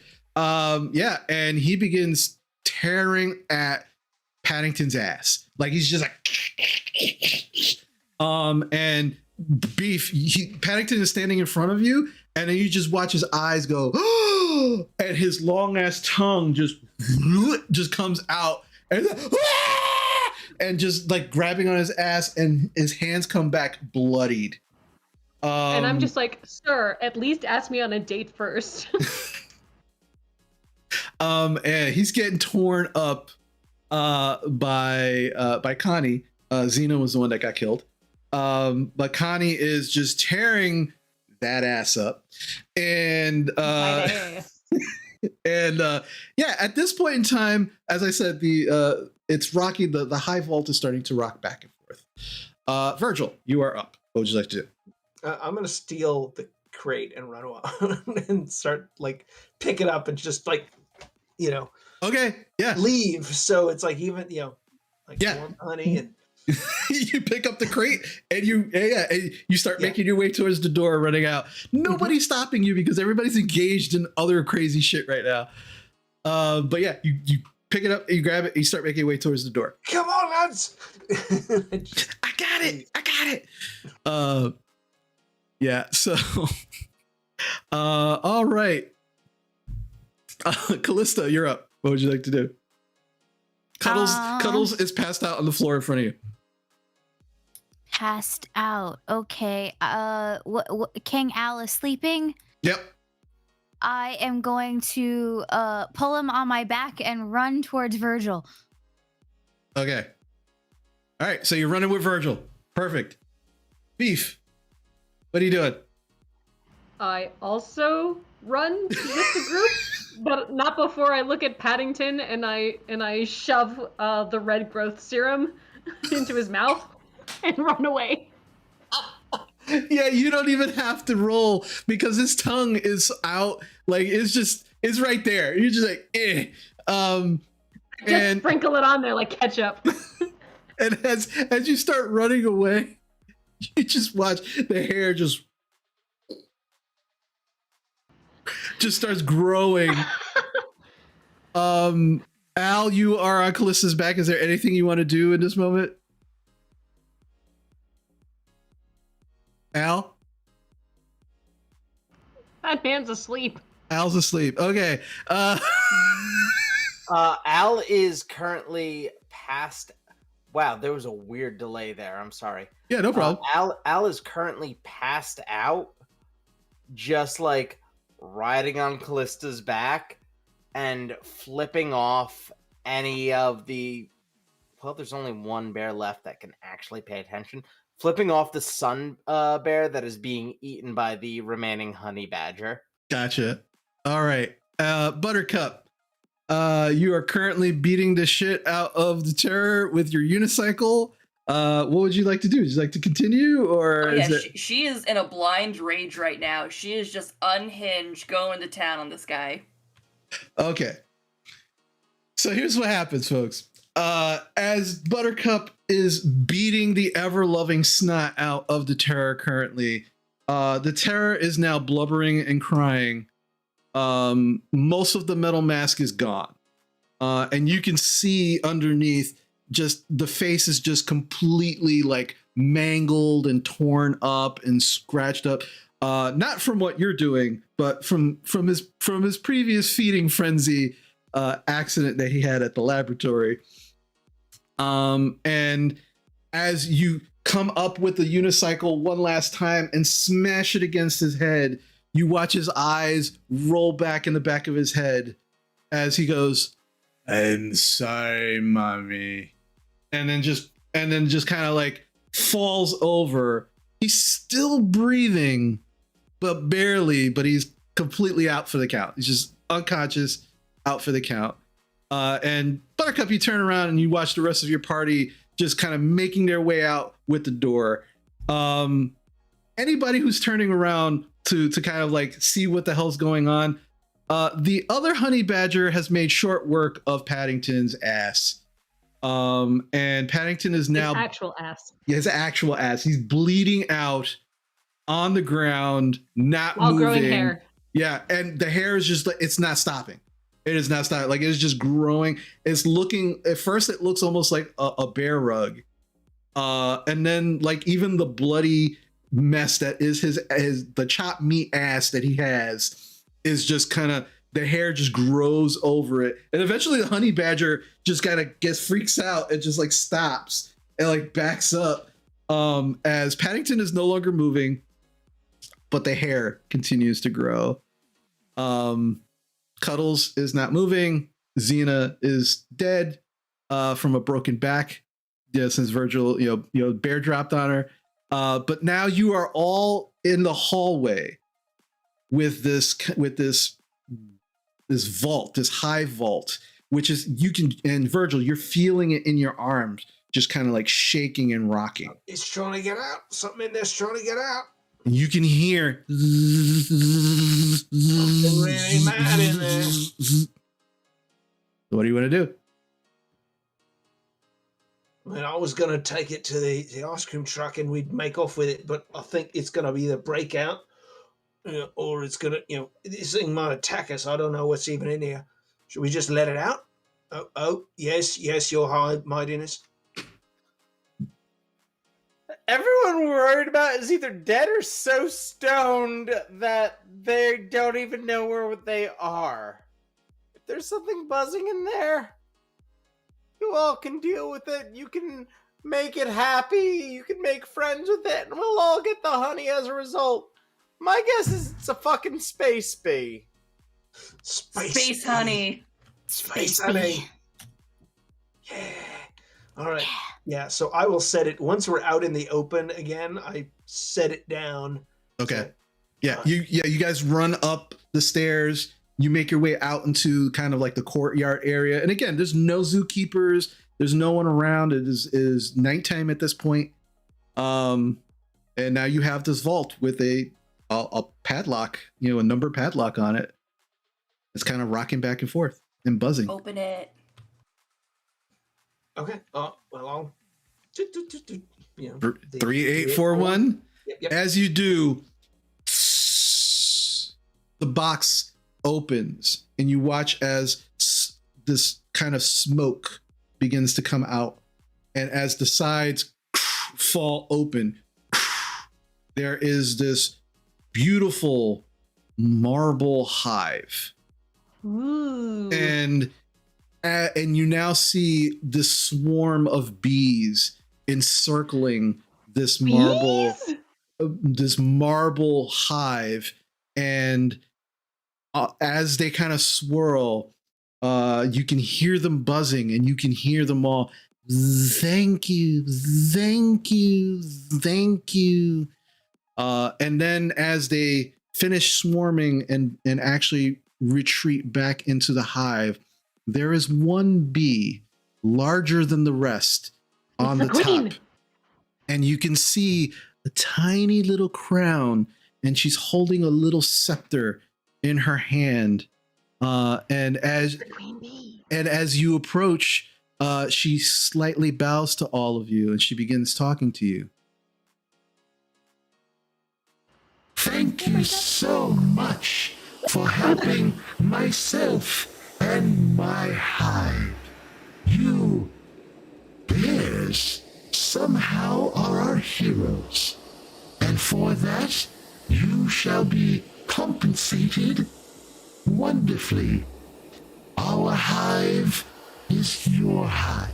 Where you go, we go, and we will supply you with all the honey that you may ever want for the rest of your lives.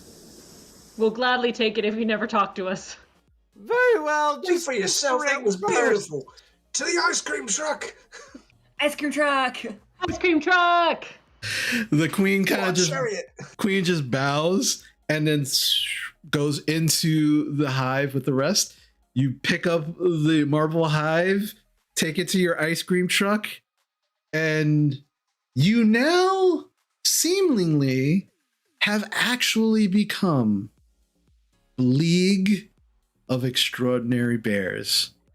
Yeah! Name pending. Name pending. Oh my god, that was great. That was so much fun, guys. That was so great. That was great. That was I amazing. had so much fun. I laughed so hard and so much throughout this entire thing. I cried laughing. Yes, I there were was laughing in tears. so many parts. That was so good. Very Oh my god. Thank you so much. What a anniversary stream. Like this was amazing. Thank you so much. Like it was a pleasure running this game for all of you. This is so My fun. cheeks hurt. I laughed so fucking hard. Oh my god, that was so good. I want to say thank you to my wonderful players. Thank you so much for joining me. And again, a special thank you to Estrella for joining us for your very first tabletop game, right? Yeah, technically speaking on a live stream, yes. On a live stream, yeah. So thank you so much for joining us. Awesome. That was great. I want to do some shout outs for folks because we had a lot of love tonight on the here on the stream. So let's see. I'm going to go down the list. I'm going to do my best not to miss anybody.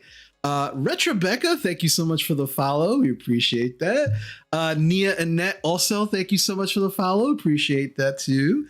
Ocelotus Gaming, gifting a tier 1 sub to Ion Nuke. Thank you so much, Ocelotus.